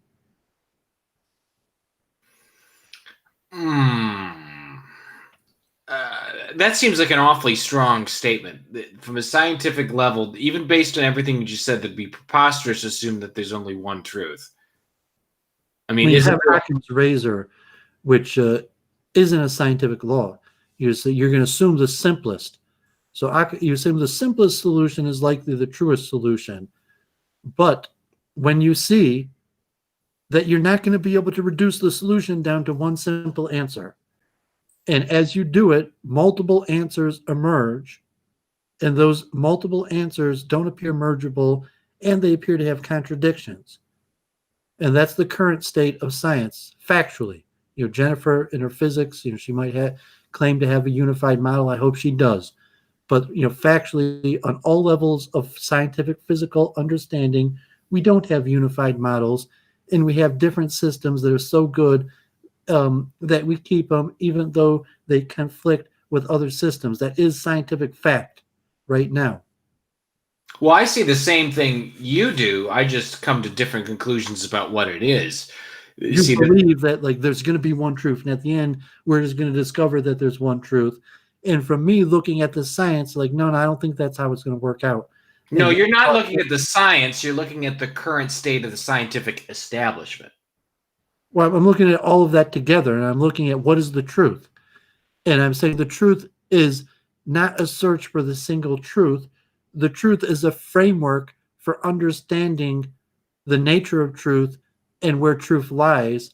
And when I say truth is a function of probabilities, that's not really what the truth is, but it's a closer estimation of the truth than that, as humans, we could understand.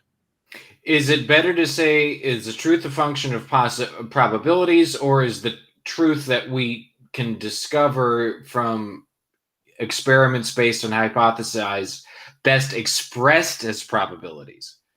Because I think those are two totally different things. Well, from a theoretical framework, the truth is not just probabilities. From our perspective, the best we could know is probabilities.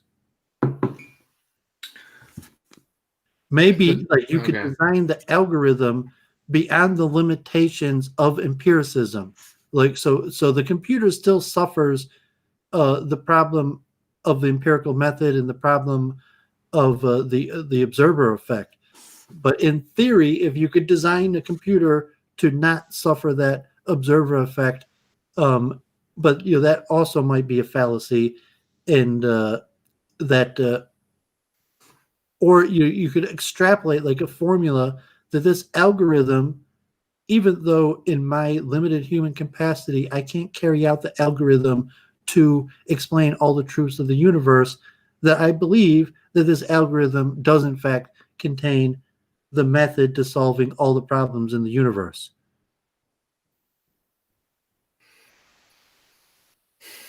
Okay.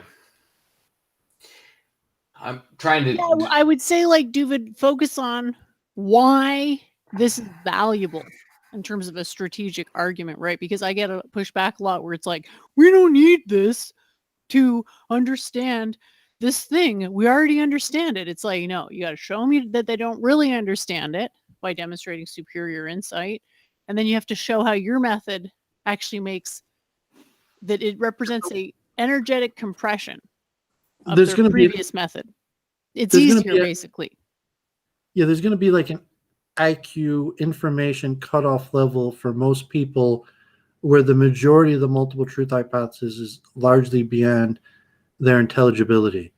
And, that's going to be at the mathematical notation, theoretical, non-material level, although people will understand elements. So they want to package the multiple truth hypothesis as a mental technique, not some, the multiple truth hypothesis, the solution to all the world's problems, or this logical framework that people could believe it's more powerful. But to the average person, say that it's immediately useful because every person knows dissonance. Every person knows the feeling of having to choose between two different understandings that is unclear to them, that they should really have to choose between the two, and to have a method and framework for keeping multiple options available. So from that perspective, you're saying the multiple truth hypothesis could be, so to say, sold to somebody or taught to somebody as a method to help deal with their dissonance by working through the fact that they're operating according to multiple policies. And in many cases, those policies, although largely navigate their life in a good way, conflict with each other and cause dissonance. And within that, recognizing, the reason why you have dissonance is because you're operating these two different policies, and these policies are contradicting. And then looking, well, why do I have these two different policies? What benefit am I deriving from these two different policies? If I stop implementing these two policies, what loss will I have from it, despite the dissonance that is currently causing me? Or can I switch to different policies that give me the same benefit that I was deriving from these policies without the dissonance? Or even on a simpler matter is, can you reduce two policies to one? Or is there a reason why you need two policies, that one policy is not giving you something that you need a second policy for, even though that policy contradicts with the first policy? And so from a cognitive operation, the reason Doovid is promoting the multiple truth hypothesis is because I believe this is how the mind works. Doovid understands that this is factually how the human mind operates. And even though people counterintuitively or intellectually may not even understand how their own mind operates, at a certain level, anybody could intuit that, like, yeah, this is how my mind operates.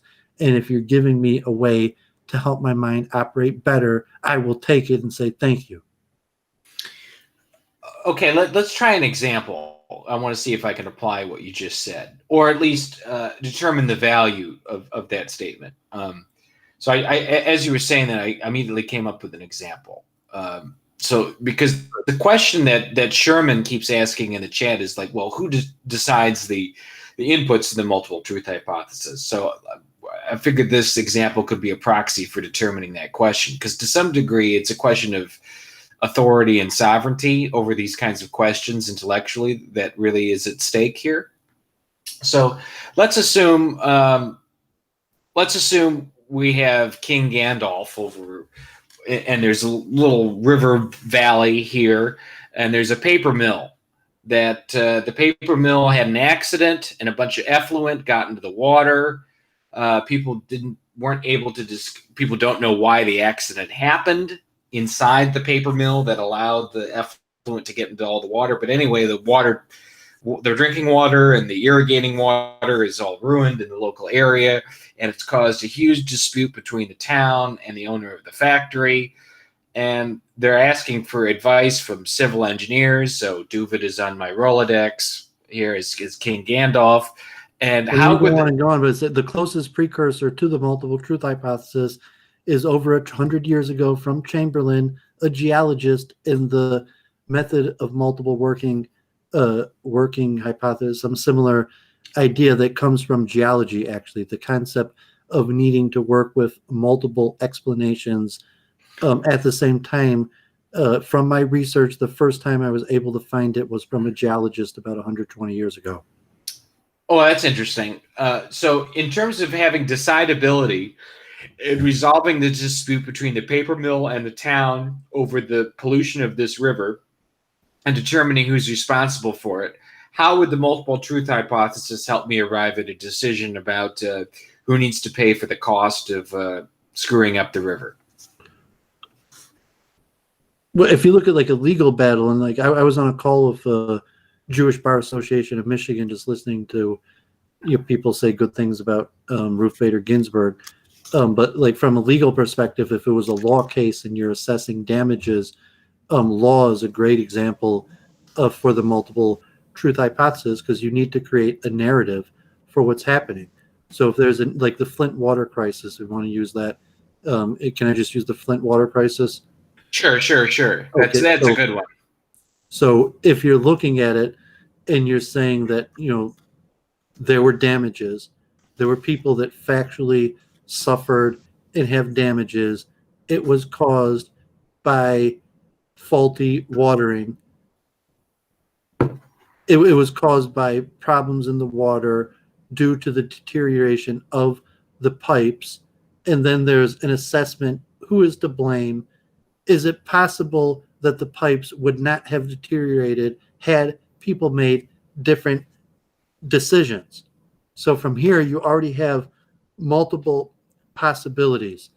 And all of these various points have uncertainty. If you're breaking into like a Bayesian or Markov a chain system for like a statistical analysis, but every one of these points where you have to assess the truth and there's a little bit of uncertainty would allow possibly for a completely different narrative to flow through the whole system to explain what's going on.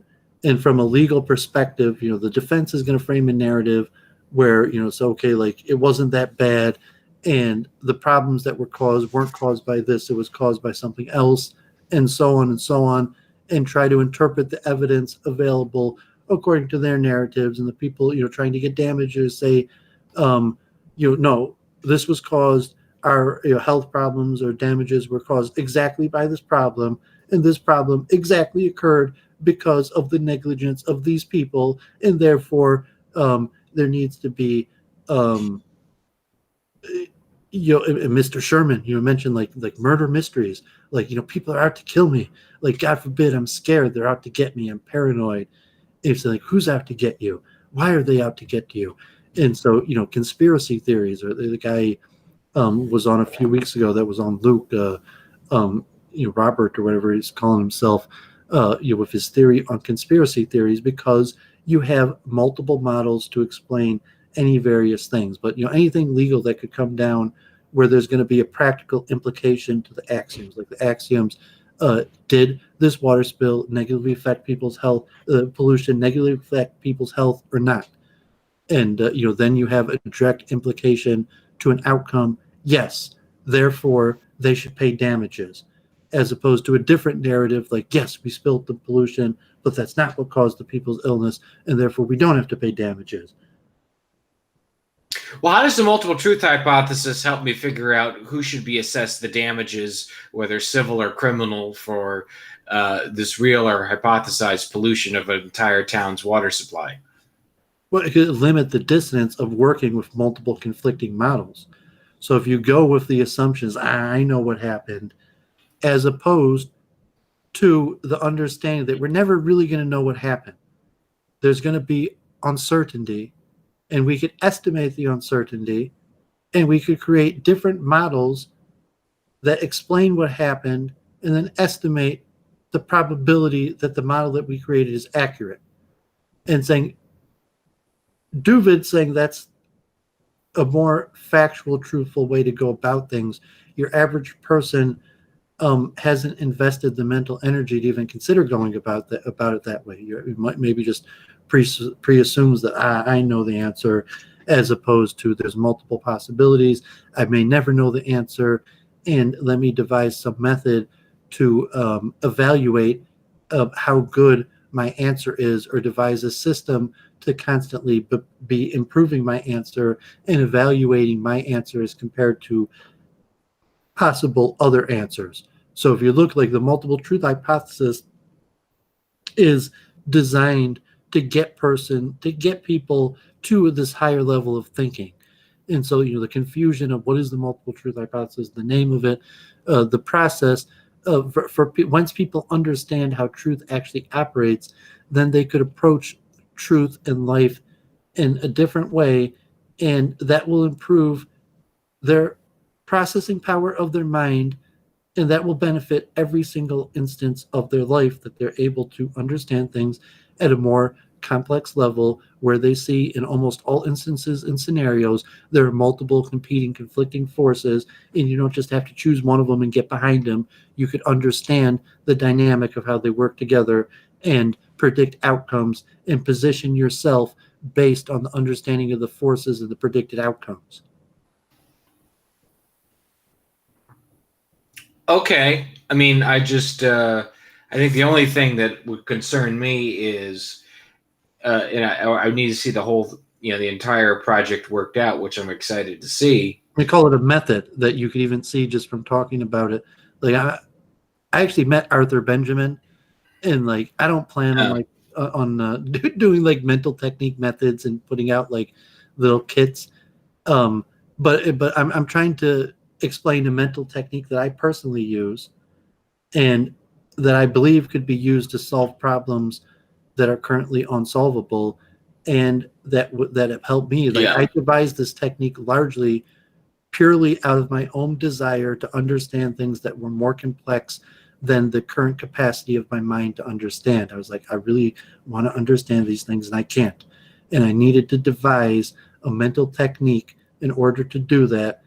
And I'm calling it the multiple truth hypothesis. And, saying that's just a moniker, it's a name. I think you're getting a little bit of an idea of the method enough that you say, like, yeah, I understand what you're saying. And I actually, possibly, you've been applying what I'm saying your whole life. That's not like I actually created a mental technique. It's just an understanding or insight into how the mind already works.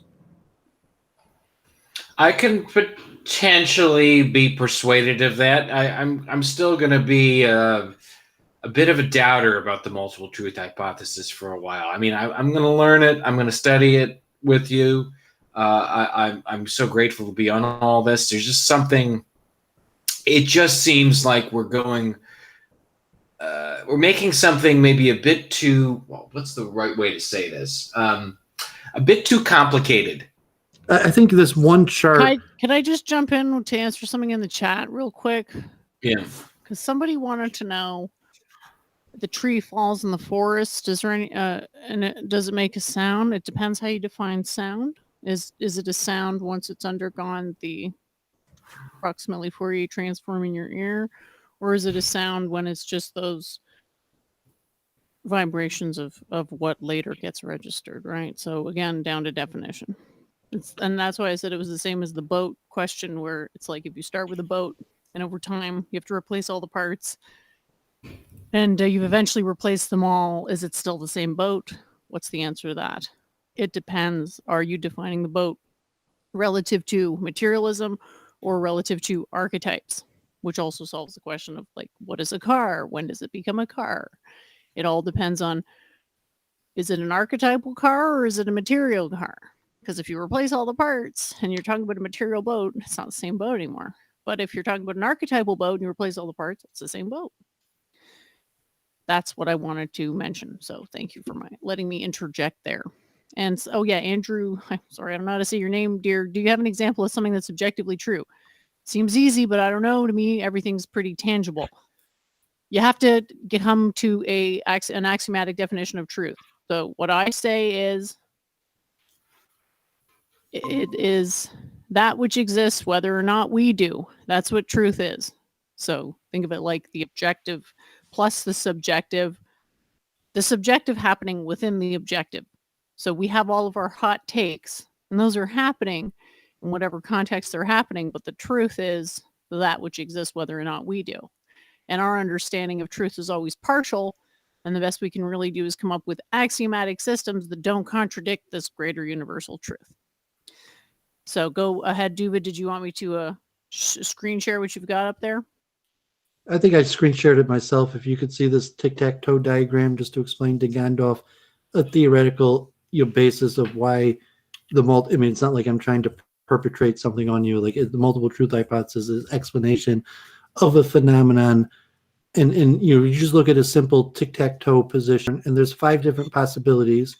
And if you look at the first turn, after that, red, the O is going to have 4 probabilities. So in each one of those, there would be a network, and going to, I showed earlier, tic-tac-toe has a total possibility of about 255,000 total possible configurations of tic-tac-toe. But if it was something like chess or Go, where you couldn't permeate all the possibilities and you have to leave uncertainty of what the best move is because you can't calculate it out to the end. So in a scenario like this, where you're looking, okay, there's 5 different possibilities. I don't know which one's the best. And so you have to choose a method. This is related to the free will phenomenon.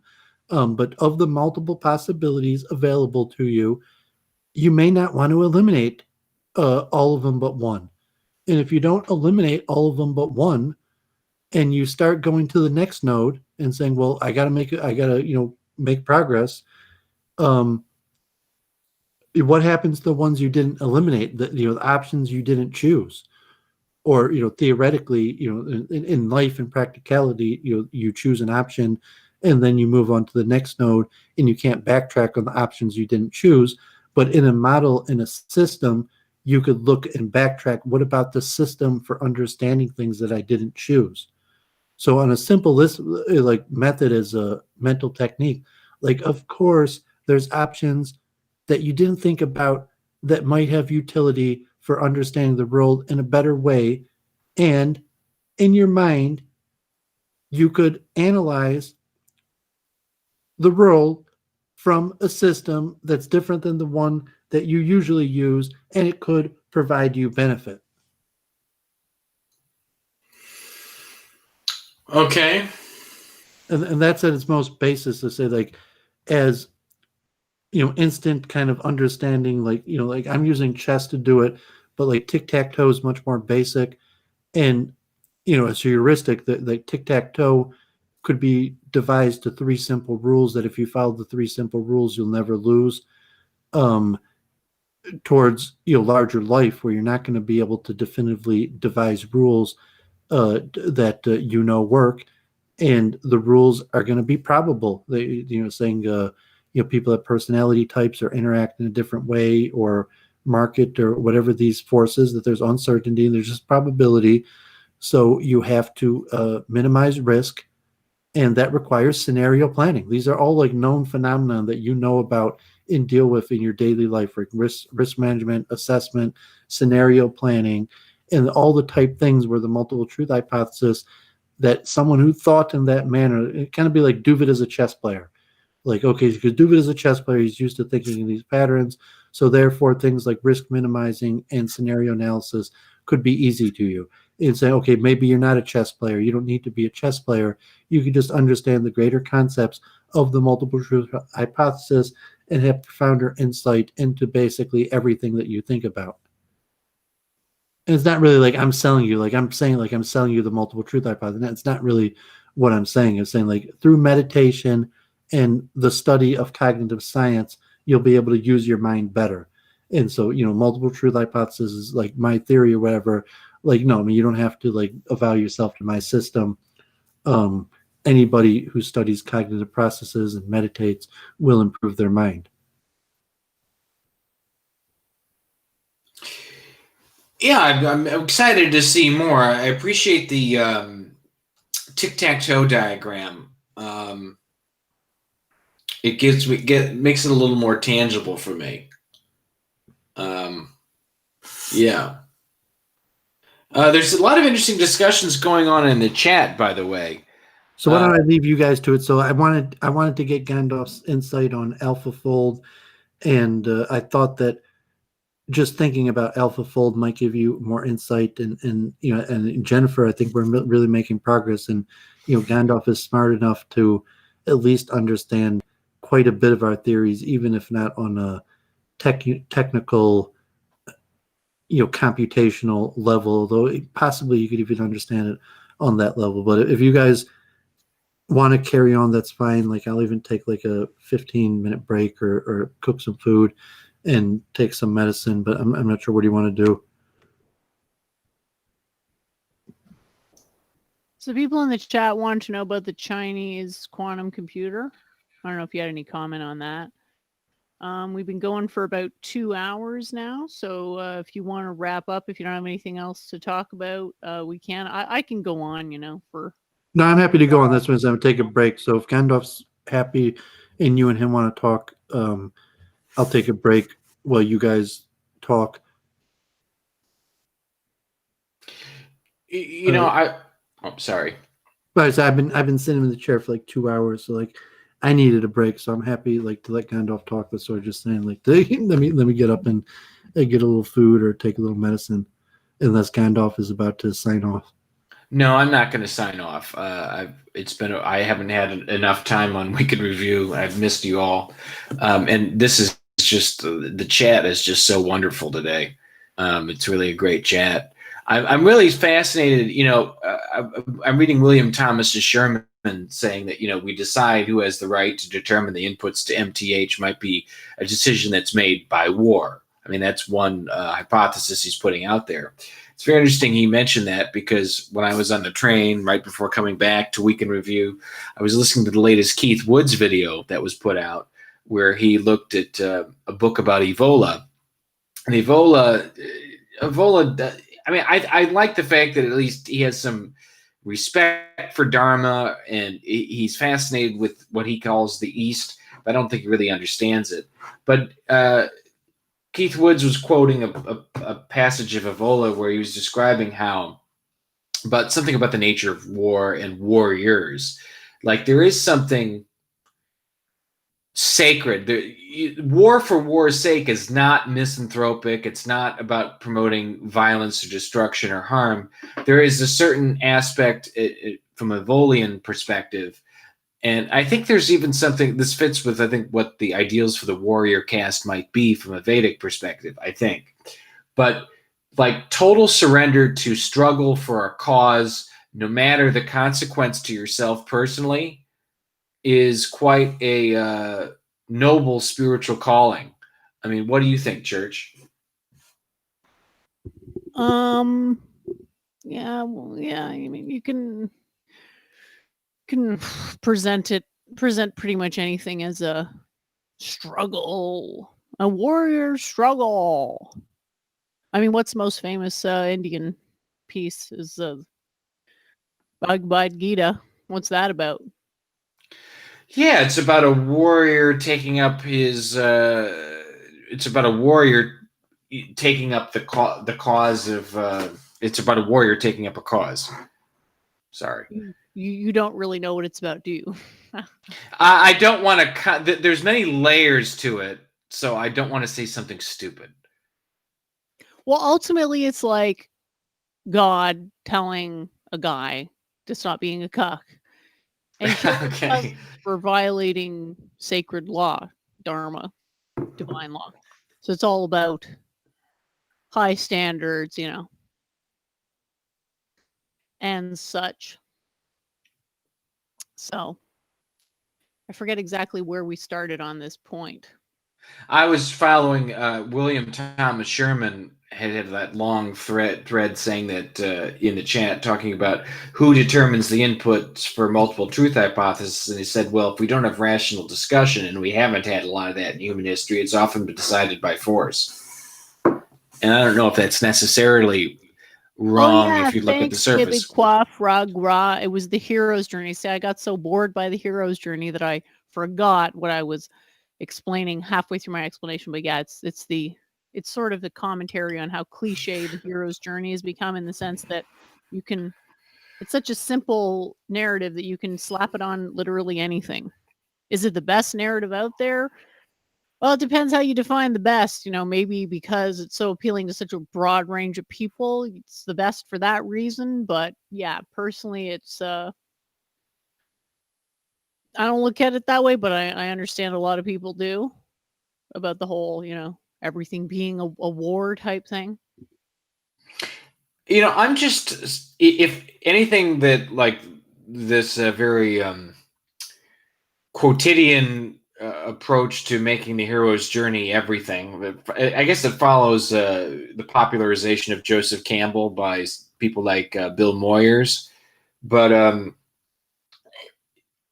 anything which is designed to appeal to the largest number of people just always seems to just run up against a heuristic I always have, which is the masses are asses. So I think if anything is promoted in such a fashion, in my mind, at least at first glance, it's suspect. I'm not exactly sure how we got onto this. Oh yeah, I was talking about the war thing and I mean, you bring up the same point that I brought up to Super Librix, which is who's A, programming this code, and who B is making the ultimate decision, which serves to illustrate the principle of will of the sovereign being a cornerstone of lawcraft. Because if you can't answer that question, your lawcraft makes no sense. I mean, I think one of the long-running debates, I'm sure you've seen me on social media with these, and I need to bring them up in streaming, is basically all week.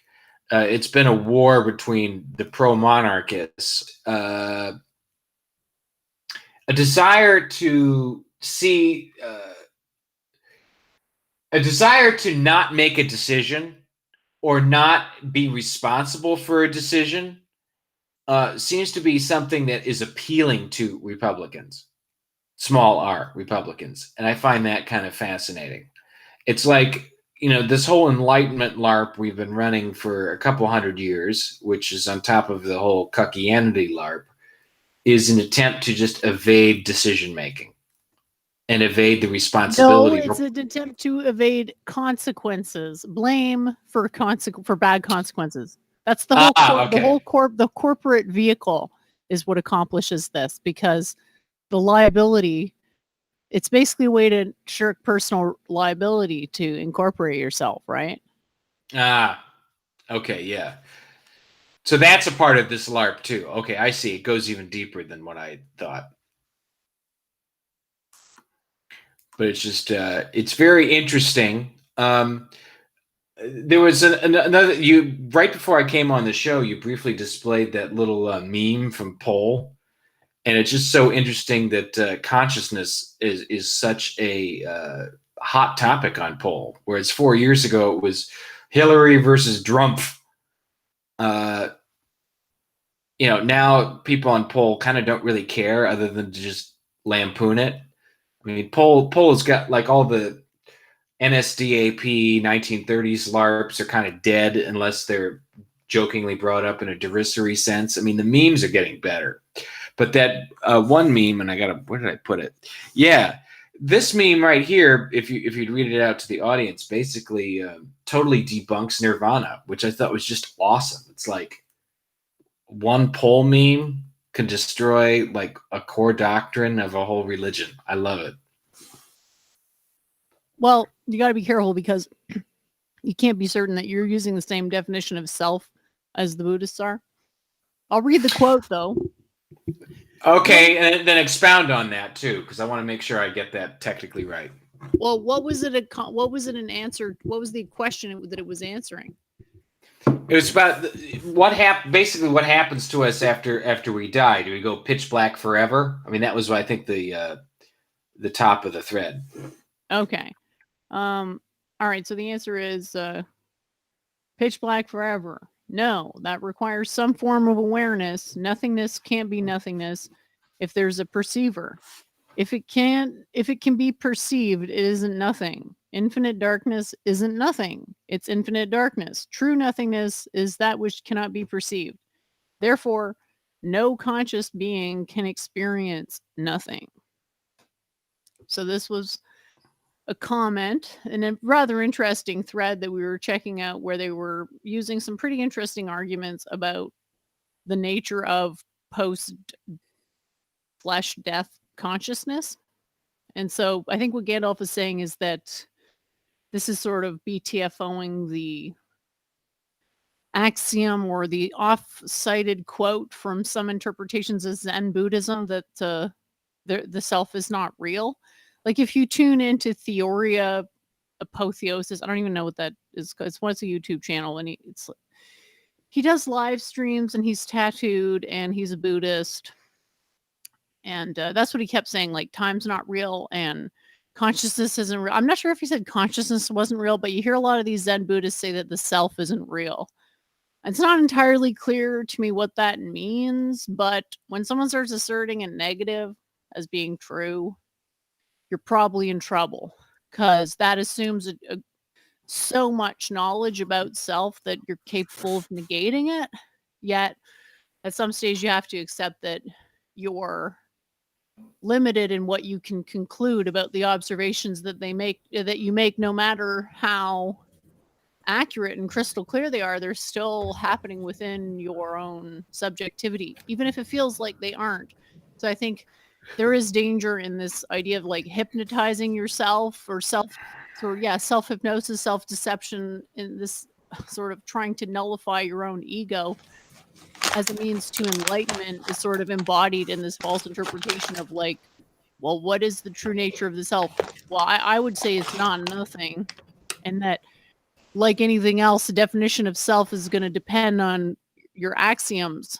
Like, how do we want to define self? Because if we look at the cycle of consciousness just as a thing, we notice it has a lot of parts. You have some incoming signal of photons, and then the photons come into a standing wave, and then the standing wave undergoes waveform reduction. At what point is it consciousness, quote unquote? Well, hard to say exactly, because the matter was animate before it was alive. It obeyed the measurement limit. It knew it lived in 3 dimensions. So the consciousness, in some sense, predates the living matter. So to try to incorporate that counterintuitive fact is extremely challenging. So maybe these Buddhists are just sort of sweeping over it and saying, well, it's just nothing, bro. And, if you just calm yourself down enough, you'll realize that the eternal transcendent bliss of nothingness. It's a bit goofy, isn't it?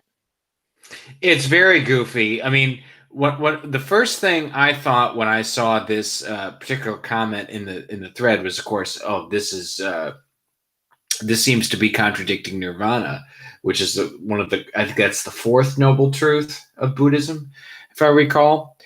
But there's a famous sutta, and I think Sutta, where the Buddha is talking with a couple of his close disciples. And this is used, I think, more in Theravada Buddhism than it's used in Zen, but I could imagine it's turned into Zen cones. I'm not an expert in Zen, because it fits with the kind of the Zen approach to these things. But the Buddha was asked, well, what's it like when you achieve enlightenment? So the Buddha grabbed a candle, right? And he put it up to his mouth and blew the candle out. And he said, just like that. Nirvana is just like that. It's the candle being blown out. And I'm like, well, how are you not advocating for like if you're a Buddhist on some level, if that sutta is real, I'm like, why shouldn't you just kill yourself? Isn't that nirvana? Like, well, maybe that's a very grug take, but that's my first thought when I hear that. It's like, well, how is that, getting to the reality of consciousness, but instead seeking an escape? Like, I think Buddhism is kind of problematic for that whole reason. It seems like it's an escape from actually dealing with these problems, and by quieting the mind, we quiet the problems of the mind. It's essentially, Buddhism seems to me to be an approach to cognitive dissonance that requires a cognitive silencing. Well, you could look at it. The multiple truth hypothesis is a continuation of Frankfurt Boyesian theory, but you're taking a pejorative or at least judgmental view of the system, as opposed to the multiple truth hypothesis, where what truths is Buddhism coming to affirm that this system with its axioms creates that other systems do not have. And if you look at, like, you're saying about the self is individuality. So you could have a system where you say, Kevin McDonald and Europeans, where individuality is a supreme value, maybe even the most supreme defining value. And then you have a Buddhist system where the value of individuality is basically put to zero. And so at least theoretically, you could see a motivation that, like, yeah, it makes sense that you could have a system where individuality is given a much less value, even to maybe the maximum entropy allows on the other side of the spectrum. And within that, to see the greater truth of the system, and even as a group strategy, that why Buddhism, is it an ethnic group strategy or group strategy, and the results that that group strategy produces based on the axioms it has, and comparative to the axioms that other systems have that produce different results. And it does, it's multiple truth hypothesis has a affirming bias in maybe a cultural relativity sense, that if you say, like, no, I mean, I'm affirming the truth of Buddhism, I'm not criticizing it.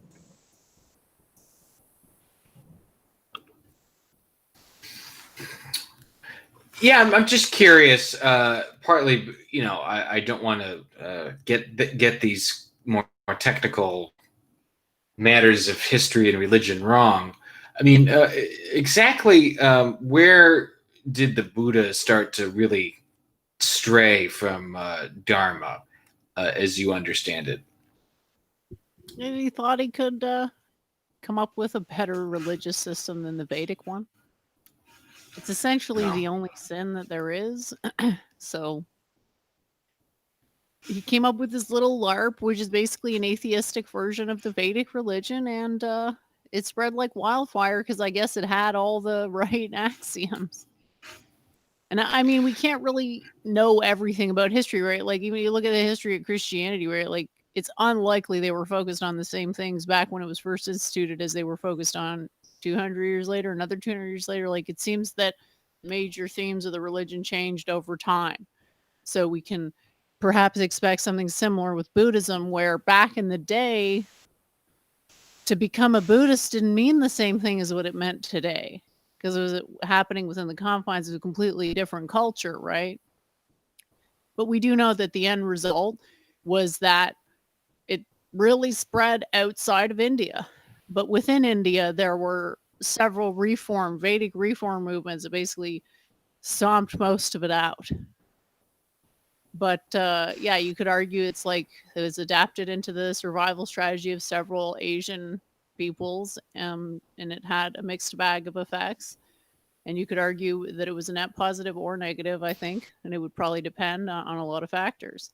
But it's an interesting idea, and it comes back to what Doovid said about the survival strategy, I think you called it, and how religion can kind of adapt it.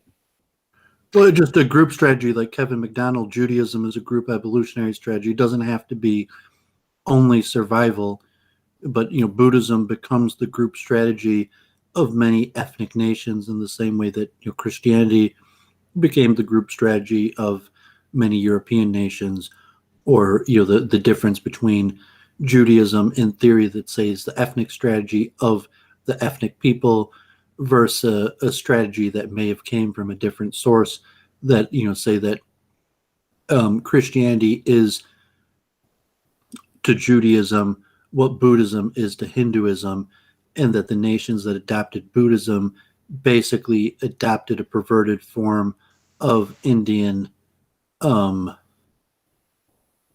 Indian strategy, so that these nations that follow Buddhism are not only following a strategy of a different nation, they're following a perverted form of that strategy. But yet, over a period of time, it's uniquely developed into a national combination, like ethnic group strategy, even though the strategy almost certainly derived from different nation and was corrupted in its transfer. I think that applies quite well to Europeans as well. I mean, if you replace Asians with Europeans and Buddhists with Christians, that applies very well to Europeans too. I mean, you can use a foreign religious system as your group evolutionary strategy, but that comes not without some serious pitfalls. I mean, I'm still, I mean, I get less and less resistance than I used to, but I tell people all the time, I mean, if your ancestry comes from, the mother continent, as I call it, Mother Europa, why are we adopting, a messianic religion from the desert? I mean, what would inform us from that world, which we couldn't get from basically our memory in our biome going back so long? I mean, I think it's an interesting question because the seedbeds of Christianity and Buddhism more directly, Christianity a little more indirectly, both incidentally come from that axial age, which is exactly 2,500 years ago. You remember my hypothesis, Jen, about the axial age and why it led to the Greek city-states rising?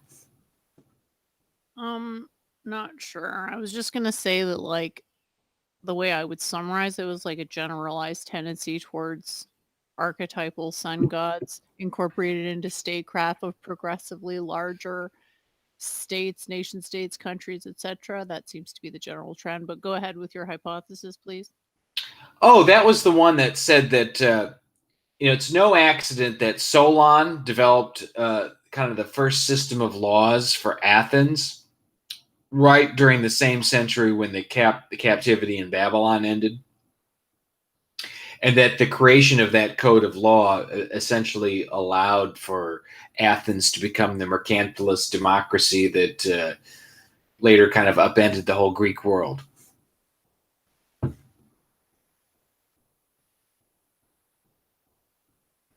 That was my hypothesis. I think it's promising.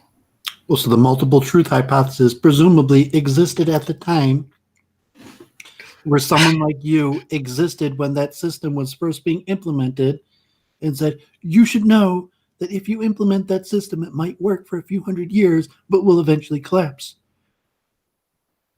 And, to all the various systems that could have been implemented, the decision-making process determined that the troops that were more valuable were in that system, even though its collapse was pre-planned into its conception.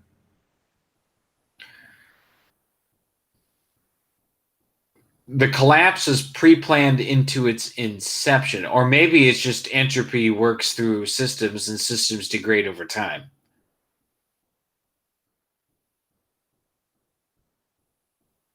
That to me seems to be a bit better of an explanation. At least it seems to have more explanatory power and the advantage of parsimony. Well, you have to be careful with tautologies, right? Because you're basically saying everything goes to shit. That's like, that's like a 13-year-old's philosophy, basically. It's like, well, everything's shit. Everything goes to shit. It's like entropy does predict everything, but it's tautological unless you adapt it. You need to adapt the equations of entropy to a state-specific solution. Otherwise, it's just like you're basically all you're saying is that we live in a giant toilet. It's like we already know. Yeah, it's reciprocal to its buildup or to its karma. You're saying the person's specific hubris is related to their specific downfall, and the way that the system was built up and the flaws that they didn't perfect when the system was created at its inception were always there and created the cracks that eventually led to its downfall. So somebody at the inception could, but your axioms contradict and are going to create dissonance. And you're like, I don't care. I'm going through with it anyways. And it worked for a few hundred years, but the dissonance that was pointed out at the beginning eventually did collapse the system.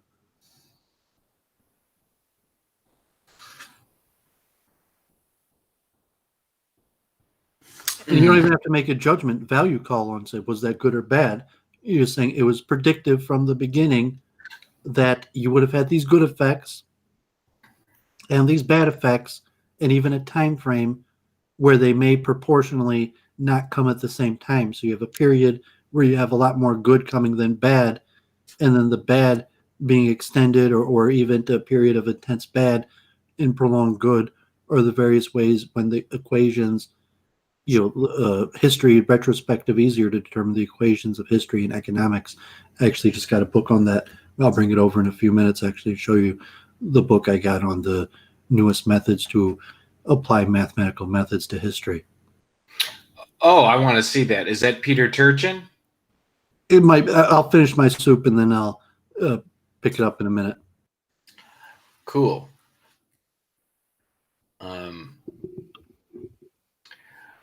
Just before. Go ahead. I just wanted to say, we're coming on Week in Review, and we should talk about, streaming events. What did you think of that stream we did earlier this week? I should have asked that from the outset. I apologize. I had fun. Yeah, I did too. Yeah, it was really cool. Like, we didn't really talk about the model itself because I was just thinking, like, it's going to take forever. Because to actually explain the entire unified field model, like, I have tried, and it takes, I don't want to say months, but it takes a while, unless you already know physics. Because if you don't already know physics, you got to sort of drag yourself through all the axioms and convince yourself that the axioms are correct and agree that not only are those the correct axioms, but they're the most correct axioms. And I think that's... What, did you want to go over the table of contents to your book? Oh, yeah, I totally forgot about that. As I didn't even know you had a table of contents. Yeah, I mean, the stream made sense that was basically the introduction. And, as she pops it up and saying that she'll show that, but yeah, I thought that stream was awesome. Glad you did it. It is endless. So when she shows you what that stream was in relation to how her book is going to play out and how that stream was, part of the introduction to her book, and how she's framing it, and versus saying, like, yeah, you could write a whole series, a shelf biography on any of those personalities. They were great men who changed the way we understand the world. And an educated guy like Gandalf, who's not a scientist, knows most of those names and their major accomplishment, even though he may not scientifically, be able to apply or understand their theories at a scientific level. As opposed to Jennifer, who maybe knows the scientific contributions they made, maybe knows less than Gandalf about the history and implications of their discoveries, to the reality of the totality of the accomplishments that these people objectively made. That in Jennifer's introduction to her book, each of these names will get like a paragraph, and that's it.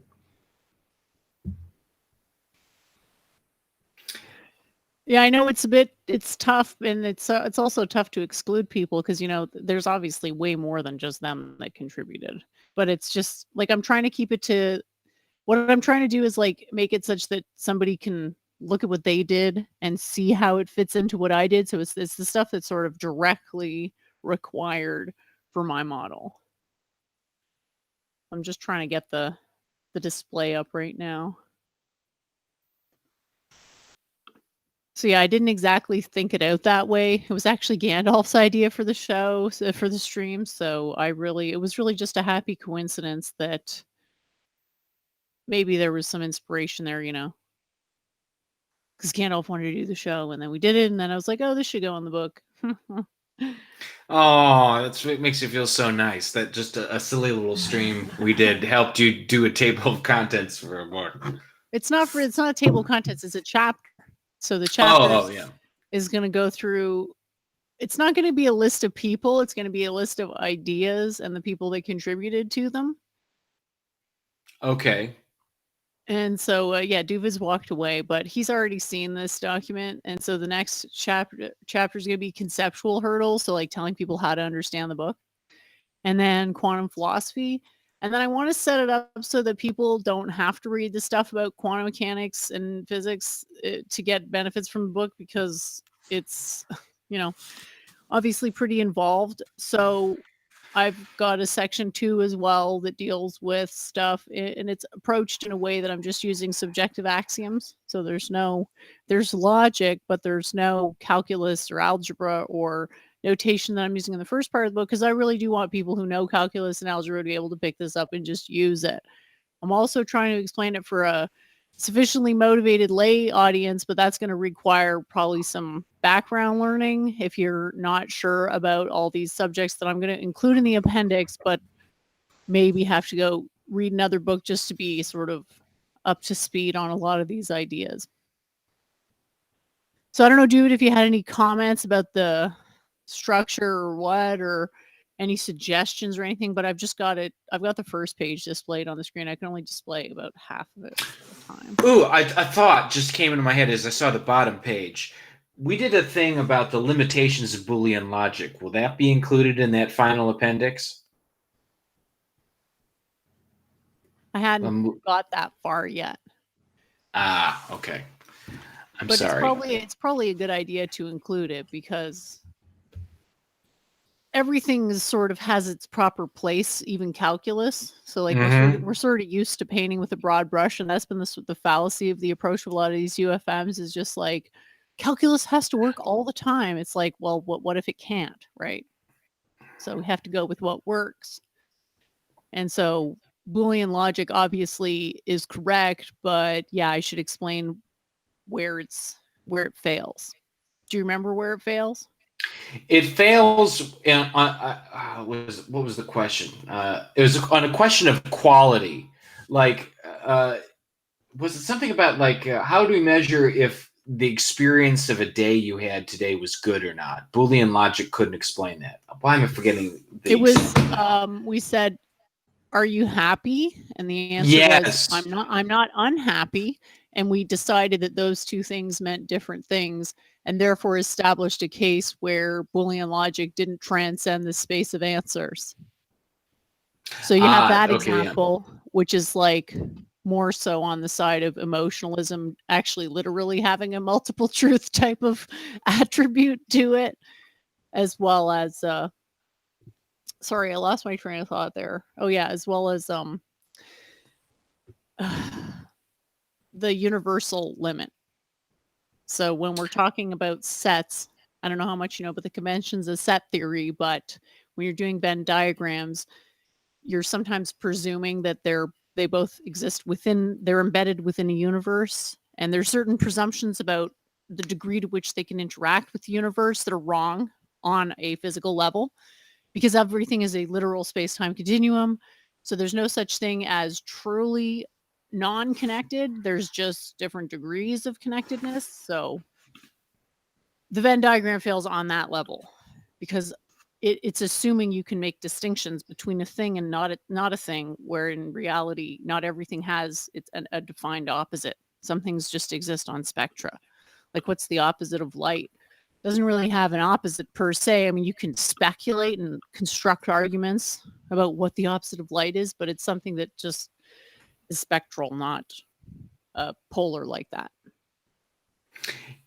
Aiken says in the chat, in the real world, Boolean logic depends upon the quasi-periodicity of decision events, the quote-unquote edge. It is interesting that even neuronal activity is periodic.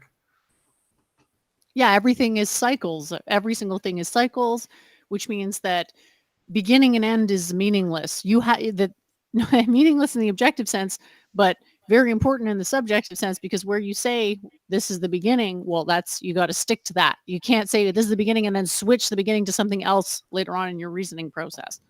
That's why I always say axioms, axioms, axioms, because it's very appealing sometimes to sort of slip into different axioms in a single train of reasoning, which makes the truth value of your statement indeterminate. Well, you could make a historical hypothesis about the failure of quote unquote Western thought in the Piscean age, the age of the rebel Jew on a stick rabbi, taking over everything. That we did too much work on false teleology without looking at axioms, and as a result, there's all this pent-up idealism going all over the place. I mean, that could be a plausible 2 or 3 sentence understanding of why philosophy for the last 2,000 years has that stink you described maybe 20 minutes ago in the chat. You don't think that might be a bit reductive and kind of not really the point of the book? Like, I'm not like, I don't want to be saying ought. I want to be saying is, because when you say an ought, even if your moral axioms are irreproachable, people don't like oughts. So I want to present this as a bunch of is statements. And if people want to draw an ought, I encourage them to come up with this structured argument that passes the sanity test. But this is meant to be an architecture. Same way Doovid's is a framework. Okay. For I understanding see. things. Mine is an architecture for problem solving, bootstrapping problem solving when you have no idea about anything. Where does it make sense to start in terms of the structural assumptions you make about the system you're examining? And I'm not saying that I couldn't write something about the effect of but that would almost be its own thing, right? To talk about the decay of philosophy and stuff would require so much study because I'd have to go and try to figure out how people understood philosophy. Was it integral to their life? Did they go to regular plays that discuss the finer aspects of subtle cosmological questions? Or did they think about this stuff all the time? How would I possibly know that? I can just sort of speculate. And I don't know how much I want to speculate if I don't have research to back it up. And I'm not exactly sure what that research would look like. It's a very fair point. I guess, one reason I whenever I see these discussions, I veer off in that direction is I spend a lot, I guess if you were to say, what is my kind of archetype of the way I do knowledge is I'm a little bit of a historian. I try and look through sources to figure out what really happened in past events, insofar as sources can be trusted, sources can be lined up against each other and checked against other benchmarks of relevant evidence. That's kind of what I do. And so, every time I see these things, I think I have a kind of a mental heuristic why maybe I go toward the oughts as a part of that, as opposed to the is, because I'm always trying to figure out, okay, what the hell happened that we live in a society that is batshit insane where, we're all wearing masks like it's Halloween forever.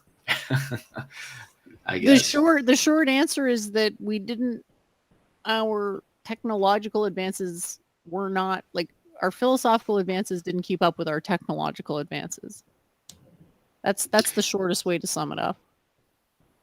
That it's a spiritual shortcoming leading to an overcompensation of materialism, leading to a self-reinforcing negative loop of materialism. Someone else commented on another stream I heard earlier this week. I forget which one. I was talking about just how this is not so much true of maybe some of the small streaming communities or the chans, or the bulletin boards and whatnot. But, 10, 15 years ago, admittedly, they were kind of shitty arguments on both sides, but you had these Christian theists versus, these militant atheists. And that the mainstream society, the academy, TEDx, all those kind of places, put a lot of emphasis on those kind of discussions. There were pitched battles. They were seen as extremely important. And then within the last 5, 7, 8 years, somewhere around that time, in kind of the midwit sphere that I described, the discussions about, Christian theism versus new atheism just have completely disappeared altogether.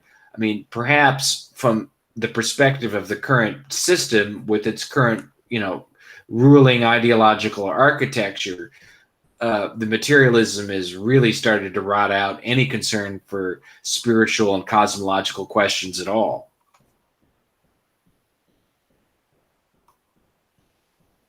So we're kind of moving into a realm where we can rediscover these questions and leave aside the baggage of new atheism versus Christian evangelicalism. So I think there's actually, I always have a lot of hope because that's the case. There's another use of the multiple truth hypothesis, and you don't even need to come onto that, is to make people more willing to put spiritual axioms in their system, or at least scientifically apply spiritual axioms. So what is the origin of morality, or various explanations, and you say, I'm postulating that there is a spiritual force that likely originates in a non-material realm that is causing this effect that I see, and that in reality most people do have such axioms, and recognizing that that's their axioms would actually be beneficial to the people that might not even recognize that that's their axiom.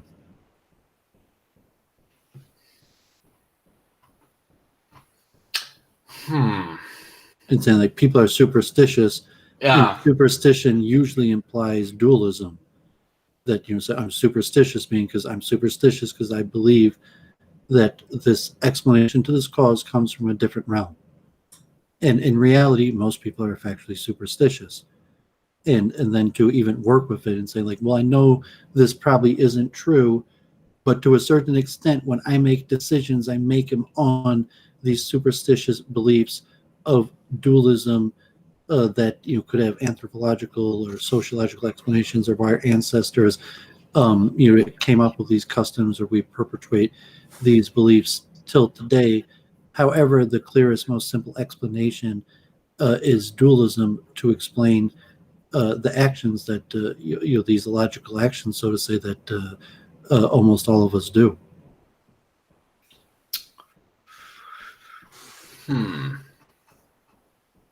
So we can Yeah, talk quite about the Chinese quantum computer if you guys want to. Sure, I'm interested. So I haven't looked into this very much, but it looks like the photonic computer performed in 200 seconds a calculation that on an ordinary supercomputer would take 2.5 billion years to complete. So they're using light. Yeah, so this is a prediction that I made actually. Like I said, that the information in the mind is stored in light. And everyone's like, "Grrr!" And I'm like, yeah, guys, the answer's already in your own interpretation of effing quantum mechanics for effing out loud. What's the mediator of electron exchange? A? It's what? Oh, yeah, that's right. It's a photon. Photon's the mediator. What do you think's holding information? The mediator. It's literal definition. So obviously, light-based quantum computers are going to work better, which has been demonstrated here, but it just looks like it's basically the same as the extant quantum computers. They can solve one class of problems, and that's it. So they really are limited, and I don't know if it's a structural or functional limitation and why they can't broaden the scope of the possible questions that they can answer, but it really is always down to the creativity of the programmer. Aiken, who always seems to have interesting comments, they compare quantum computers to digital computers every time, not analog computers. That is interesting. I didn't think about that until you just said that. Well, we have to like redefine terms at some point because you're dealing with multiple types of things. Like this is why they had to invent the perceptron. Because they're like, our computations blow chunks. So let's shove this new thing in. Oh, look, it works a little better. But why? It's always about the why, right? But it's not about the why if you can brute force these. Yeah, I mean, computation just eliminates the why to like AlphaFold. The why no longer matters. It's like, well, AI, reinforcement learning, the algorithm, it worked. Trust the plan, Goy. Trust the algorithm, Goy. Well, my Vada says, trust the plan, Goy isn't going to work for me. That's not the way Gandalf works. Mr. Sherman wants to know if you think Yahweh is a superstition, Doovid. I mean, depends what he means by the term. Like superstition means belief in a higher force. Yes. I mean, Yahweh is in terms of a belief in a dualistic, I mean, Yahweh, classical Judaism, essentially a dualistic system where Hashem, Jehovah, resides and controls both the spiritual and material realm. It's also important, I think, to classify Judaism not as the monotheisms that Christianity and Islam are, but as a henotheistic religion, where Yahweh is part of a pantheon of gods.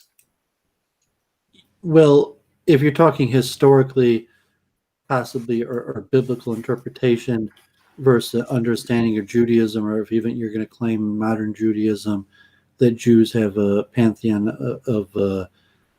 of gods, and generally the development of impersonalism, where Judaism is largely an impersonal religion that that isn't in line with classical henotheism, that maybe in the ancient temple cult where we were sacrificing animals, it was.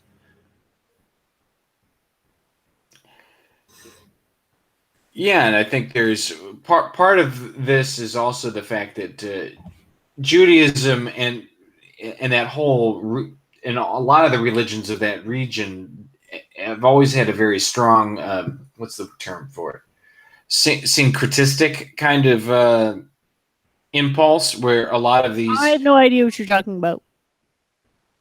I'll just spike that because I'm not sure about that. I thought I had a better point, so I'll spike that. So the pattern that you were about to recognize was not actually that great of a pattern. I'm also a bit tired, so I apologize. I had something on the tip of my tongue and it just fell off. I'm a tad bit tired too. I wanted to mention, I said before the show that Chuck Moskowitz, I saw that he's getting some good viewership, and he's charged like $100. It looks like he's making a little living, not the model that I would go off of, but good for him. And I saw that, like people want to promote their stuff, and so Chuck is got a business model. And I say, besides the fact that he's a streamer, he's also a published author, has a history where he's spoken to big names over decades of doing that. But I did look on his page. I thought that was interesting, and I looked at the dynamic that like that people reaching out, they have ideas and they want to get it to an audience. It's hard to do, and probably paying is the best way. And you could do that by paying to promote your stuff on Facebook or the various ways, advertising. But paid interviews, it's probably a decent way. And maybe Chuck Moskowitz or certain people like Jennifer, is thinking like she's not really a monologuer, and if she wanted to show her followers or her fans or just someone's interested in her thought, and she doesn't have like monologue material presenting it, that she would do it through an interview with somebody else. Even like we can review Doooovid or Gandalf. Yeah, it's sometimes just not, people pay me to talk to me. I don't think that they would want it streamed though. well, I was saying because it's not a style to monologue. But no, I was saying opposite, not like a therapy or consultation, but as a way to get publicity. That's saying I'm not going to monologue for 20 minutes and just put out a clip like I'm awesome, please watch me. So you're going to do an interview and put that piece out there, even so that like Chuck Moskowitz would be able to charge $100 to do a show, and that would create publicity. And even if he can't get it that many views, maybe he gets a certain amount of views, but even for the person to use for their own purposes, to attach to their own web pages or to their own people of interest, like, oh, this is who I am, check out my interview with Chuck Moskowitz. Well, best of luck to him. I missed your show, unfortunately. I didn't see it come up on my list. So how was your chat with him this week? Did you get it? It was pretty good. I mean, he's still on the Trump LARP thing. So, we talk like half Trump, but we talked about some interesting things, greater spiritual implications, possibly the Abraham Accords and the normalization of the no longer American agenda to, so they westernize, liberalize the Middle East, but a normalization, and possibly Haredi politics in Israel. But the push that because the Abraham Accords, that it's more likely that these, Bahrain, UAE, maybe Saudi Arabia will become normalized, and even the system like the liberation of women in the Middle East or the various things that the West has pushed for will basically be give up on. Now we're just going to normalize relations with these various nations as is without trying to change them. There's a question for you in the chat. Sorry, before you go ahead, Gandalf. I don't know if you wanted to hop off and go to bed, Gandalf, or if you want to hang on a bit longer. It's totally up to you. I just wanted to say something on that last point, and then I'm going to say goodbye here, because the geopolitics of this is interesting. Well, there's basically three wings of thought about how to approach the Middle East, and the Trump-Kushner way is the third way that has enemies of the first two ways. So you have the neoconservative approach, which is represented by Richard Pearl and Bill Kristol and the kind of people that surrounded George W. Bush. And their approach was smash the regimes that are, autarkic or not autarkic, strategic engagement or withdrawal of engagement, sometimes in the course of, enacting sanctions or something like that as a punitive measure. So those two ways generally have as their main goal either eliminating potential rival regimes or softening them up to make them more amenable to a grander plan for the Middle East. The Trump-Kushner way seems to be a much more transactional approach, recognizing that, yes, these other regimes in the region probably aren't going to go away and maybe shouldn't go away. Maybe it's just we find a new way to all get along on common ground to face a common enemy. And that might be the most effective approach if Trump and all his people and the people Moskowitz are associating with are properly seeing Iran as the target. That might be the best approach they could do. So in some sense, the Trump-Kushner way has been quite profitable, and probably more profitable than a lot of people might think, because it's not really traditional neoliberalism or neoconservatism with respect to geopolitical strategy in the Middle East. Thanks for joining, Gandalf. We'll talk to you real soon. And thanks also for inspiring me to do that stream this week. I had a great time and look forward to developing the ideas more so that hopefully more than 5 people in the world will want to read my book. Boom. Well, you have number 6 here, so I definitely want to read it. And thanks for having me on. Well, you're actually part of the original 5, but thanks for your vote of confidence. Okay. Have a good one. I'll see you all soon, and we'll do some streaming later this week, I hope. Good night. Cool. See you later. Yeah, I guess you saw that question, Do. I don't know if you wanted to field it with any additional commentary or anything. Yeah, I just put in the chat, like, I just kind of on topic, just random. But, the Orthodox Jews believe there's no heaven or hell, but the result of good as opposed to evil results in the progeny of the earth as long as it exists. There's multiple belief systems within Judaism. Heaven and hell are not necessary, although there is conceptual beliefs of heaven and hell, more so, so the resurrection of the dead, Messiah, possible reincarnation, although there are also understandings of heaven and hell.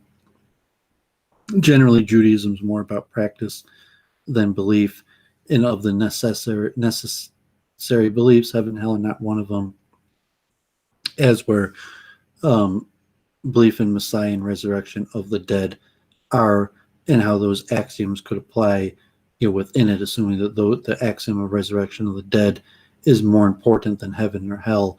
So if you have an axiom of heaven or hell in Judaism, it has to also be consistent with the axiom of resurrection of the dead. And that totally reminds me, that video you sent me this week with a guy named Ari, I want to say. About the reincarnation. Yeah, I wanted to actually play a Judaism. clip from that. I'm going to try to pull it up real quick. So his name was Ari. I'm just going to put Ari reincarnation in Judaism, right? Hopefully that brings it up. Do you remember his last name? No, I mean, I messaged it to you and I watched it. It was interesting. He had some pretty good scholarship, and he kind of mentioned here's the history of belief in reincarnation in Judaism, when it, so to say, first appears, the different schools and ways of belief and how that changed over time.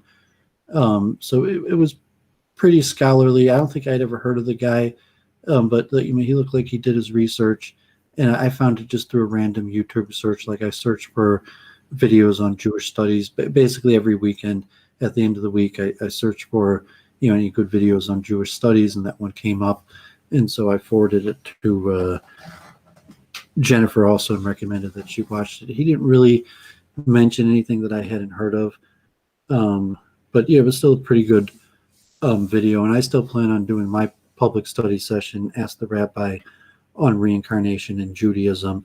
And you think the multiple truth hypothesis, reincarnation comes to a point, transmigration of souls, where you really need something like a multiple truth hypothesis, because you might have different theoretical transmigrations, and that might have different implications. They call those multiple I like calling them truths, which could be problematic to certain people, and I'm purposely might be trying to cause that dissonance. But you just saw multiple possibilities hypothesis as opposed to a truth hypothesis. That Doovid is implying that there's a connection between possibility and truth that other people may not imply. Do you mind if I just play a couple minutes of this stream? Long enough I should take some medicine, or No, it's just like, I don't even have to play it. There was just this one bit at around 6 minutes that I thought was interesting.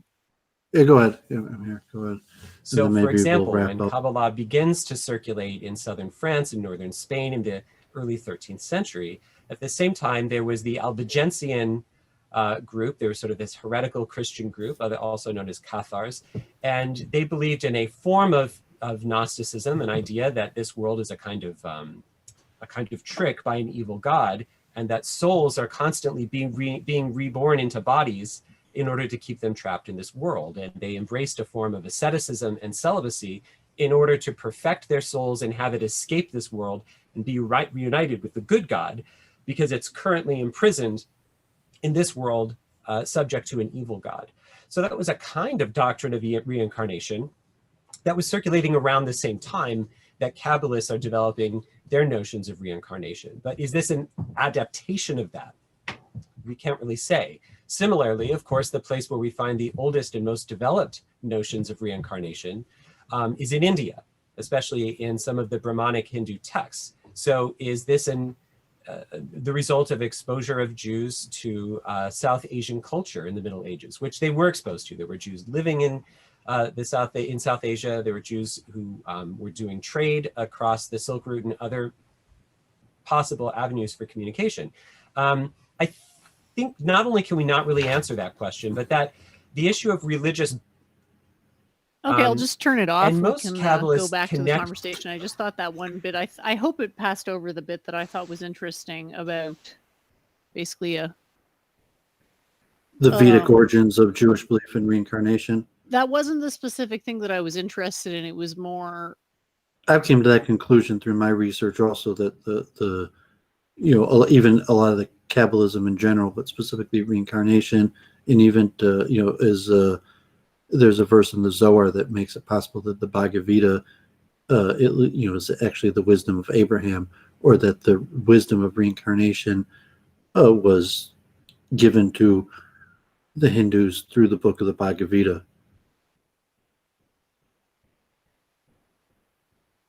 that's cool. Yeah, someone in the chat saying he'd love to know what's more probable, the afterlife or of reincarnation or the Abrahamic version. Well, think about it this way. Where'd your personality come from? I don't really think that it's accurate to say that we're just a random mashup of our parents. I think it's fair to say that we share certain characteristics in common with our parents, but we have our unique personality. So it's sort of a question of, well, where did that come from? And do I remember anything before I was, me when I was me in this life? Well, if I can't really remember, on some level, doesn't really matter. But it might be interesting to sort of speculate on it. And that's all I had to say about that. Maybe a related quick example, like of MTH application, would be like viruses and evolution. Generally, Doovid does not believe in evolution, although Doovid is familiar with the model of evolution, its axioms, and the conclusions of those axioms to the predictions. And maybe something like viruses in general, things that where people use the axioms of evolution, maybe like evolutionary-based medicine. Doovid disagrees and recognizes that the evolutionary-based medicine is based on these evolutionary axioms as opposed to other axioms. However, something like a virus that Doovid doesn't have expertise in trying to understand the virus, will understand it within the framework of evolution, because I need a system to understand it, and I understand the system of evolution, even though I don't agree with it. And just to have a working template to understand something like viruses, that I would use the template of evolution, even though I don't agree with it. And that could be the same with like spiritual systems and evolution, or like mysticism, Kabbalah, Vedicism, or an adaptation of Kabbalah. Like, how did the Jews just never thought of the idea of reincarnation? That reincarnation was around in ancient times. So I would disagree with the author of this video, because he seems to be implying that the ancients didn't believe in reincarnation. And my understanding is that most of the ancients did in fact believe in reincarnation. Not like, sometimes someone came up with reincarnation. So even this guy's supplication of how he's giving the history of it is kind of saying like it's an idea, not a reality. But he did some good research, and he covers a lot of the points. And I still haven't produced my video, so it's more than I've done. So props to him, props to Jennifer for being interested enough in the topic to watch it. You like the Eric Weinstein on that professor in California has been having pretty good. I see you active there in the chat. Dr. Brian Keating. Yeah, I've met a couple of cool people through him. So his audience is fairly engaged, the ones that actually participate in the chat. So it's been cool. Oh, yeah, and there was that guy that I told you about who had come up with his own theory of, he called it a spiral theory, I think. That was neat, wasn't it? I hope we can get him on the show sometime. Just so the audience knows, there's this guy from Dr. Brian Keating's stream who came up with and published a theory about cosmology that he says is right in line with what the Torah preaches, which is interesting because you'd think he'd be making a Kabbalist argument. Like, I didn't even know the Torah had the language to deal with that type of framing. So I would just love to pick his brain about how he came up with it. Have you ever heard that argument made before, that the Torah can be used to make physical type structured arguments? Well, yeah, I mean, because in theory, all truths are derivable. That's the main axiom that all truths should be derived from. But yeah, that'd be interesting. It's good to see you active in chats and reaching out, and hopefully, get the 1,000 subscribers at some point. We'll make a weekend review, venue where people with good ideas are looking forward to coming here to share it and making insights. And definitely me and Jennifer are advancing on our theories and publishing them in book format or more videos. You got Gandalf, and so in many ways, as the serious accomplished people, the more the merrier, especially if we could karmatically systematize it into we can review in a way that it makes sense. So glad that Keating's show is going well. It looks like it's getting a lot of super chat and activity, and that would probably be a prime type audience for people that might be interested in this type content, or might even know information to help towards the theory. Just Mr. Sherman there. He said he gets like several emails a day where someone says that they have a unified field model. They just need his help to come up with the math. And I was like, oh my gosh, that happened to me one time. Remember Howie?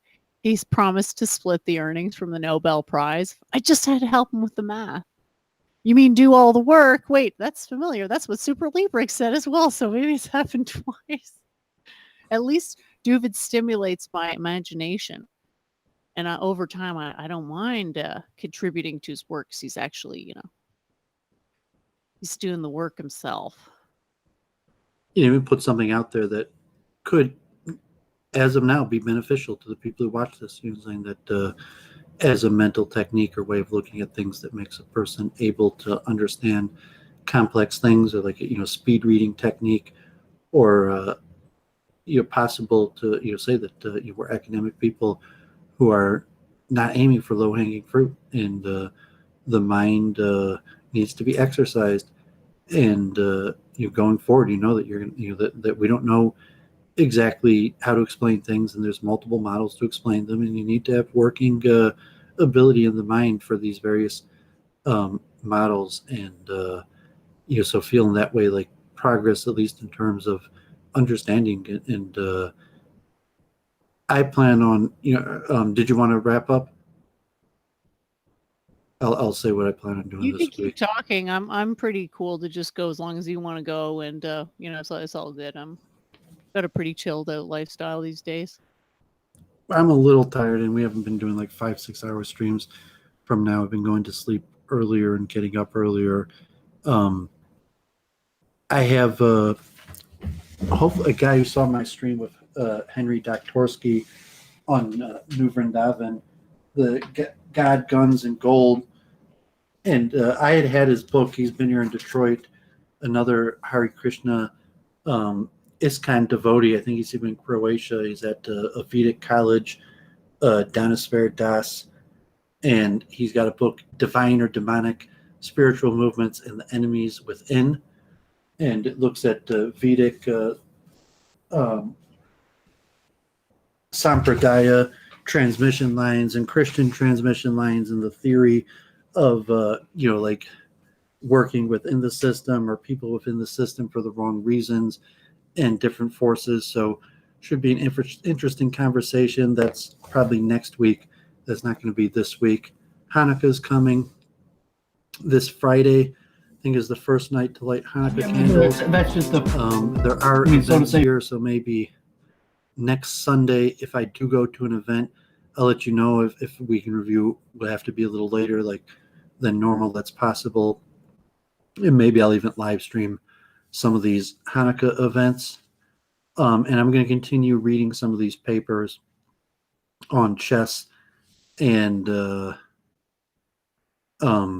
AI and various things to multiple truth hypothesis. I think hopefully Jennifer on her own is also going to be making more streams to just put out some of her ideas and theories in teachings. So I forgot to show Gandalf that book, so let me do this also.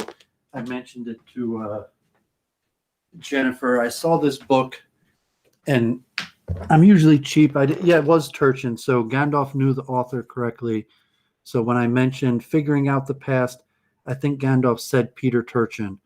So he's got a number of books, and he's got 3,495 vital statistics that explain world history. And in another book, he has would try to be a mathematical model to understand history, which is somewhat related to things we've been talking about. Yeah, it's did this book come out recently? Because there was an article in the Atlantic of conversation with this guy. I think this is his most recent book. He's got a few books. Yeah, it's just an interview basically where Peter Turchin says that, things are too far gone now and there's no way to dial back the insanity, basically.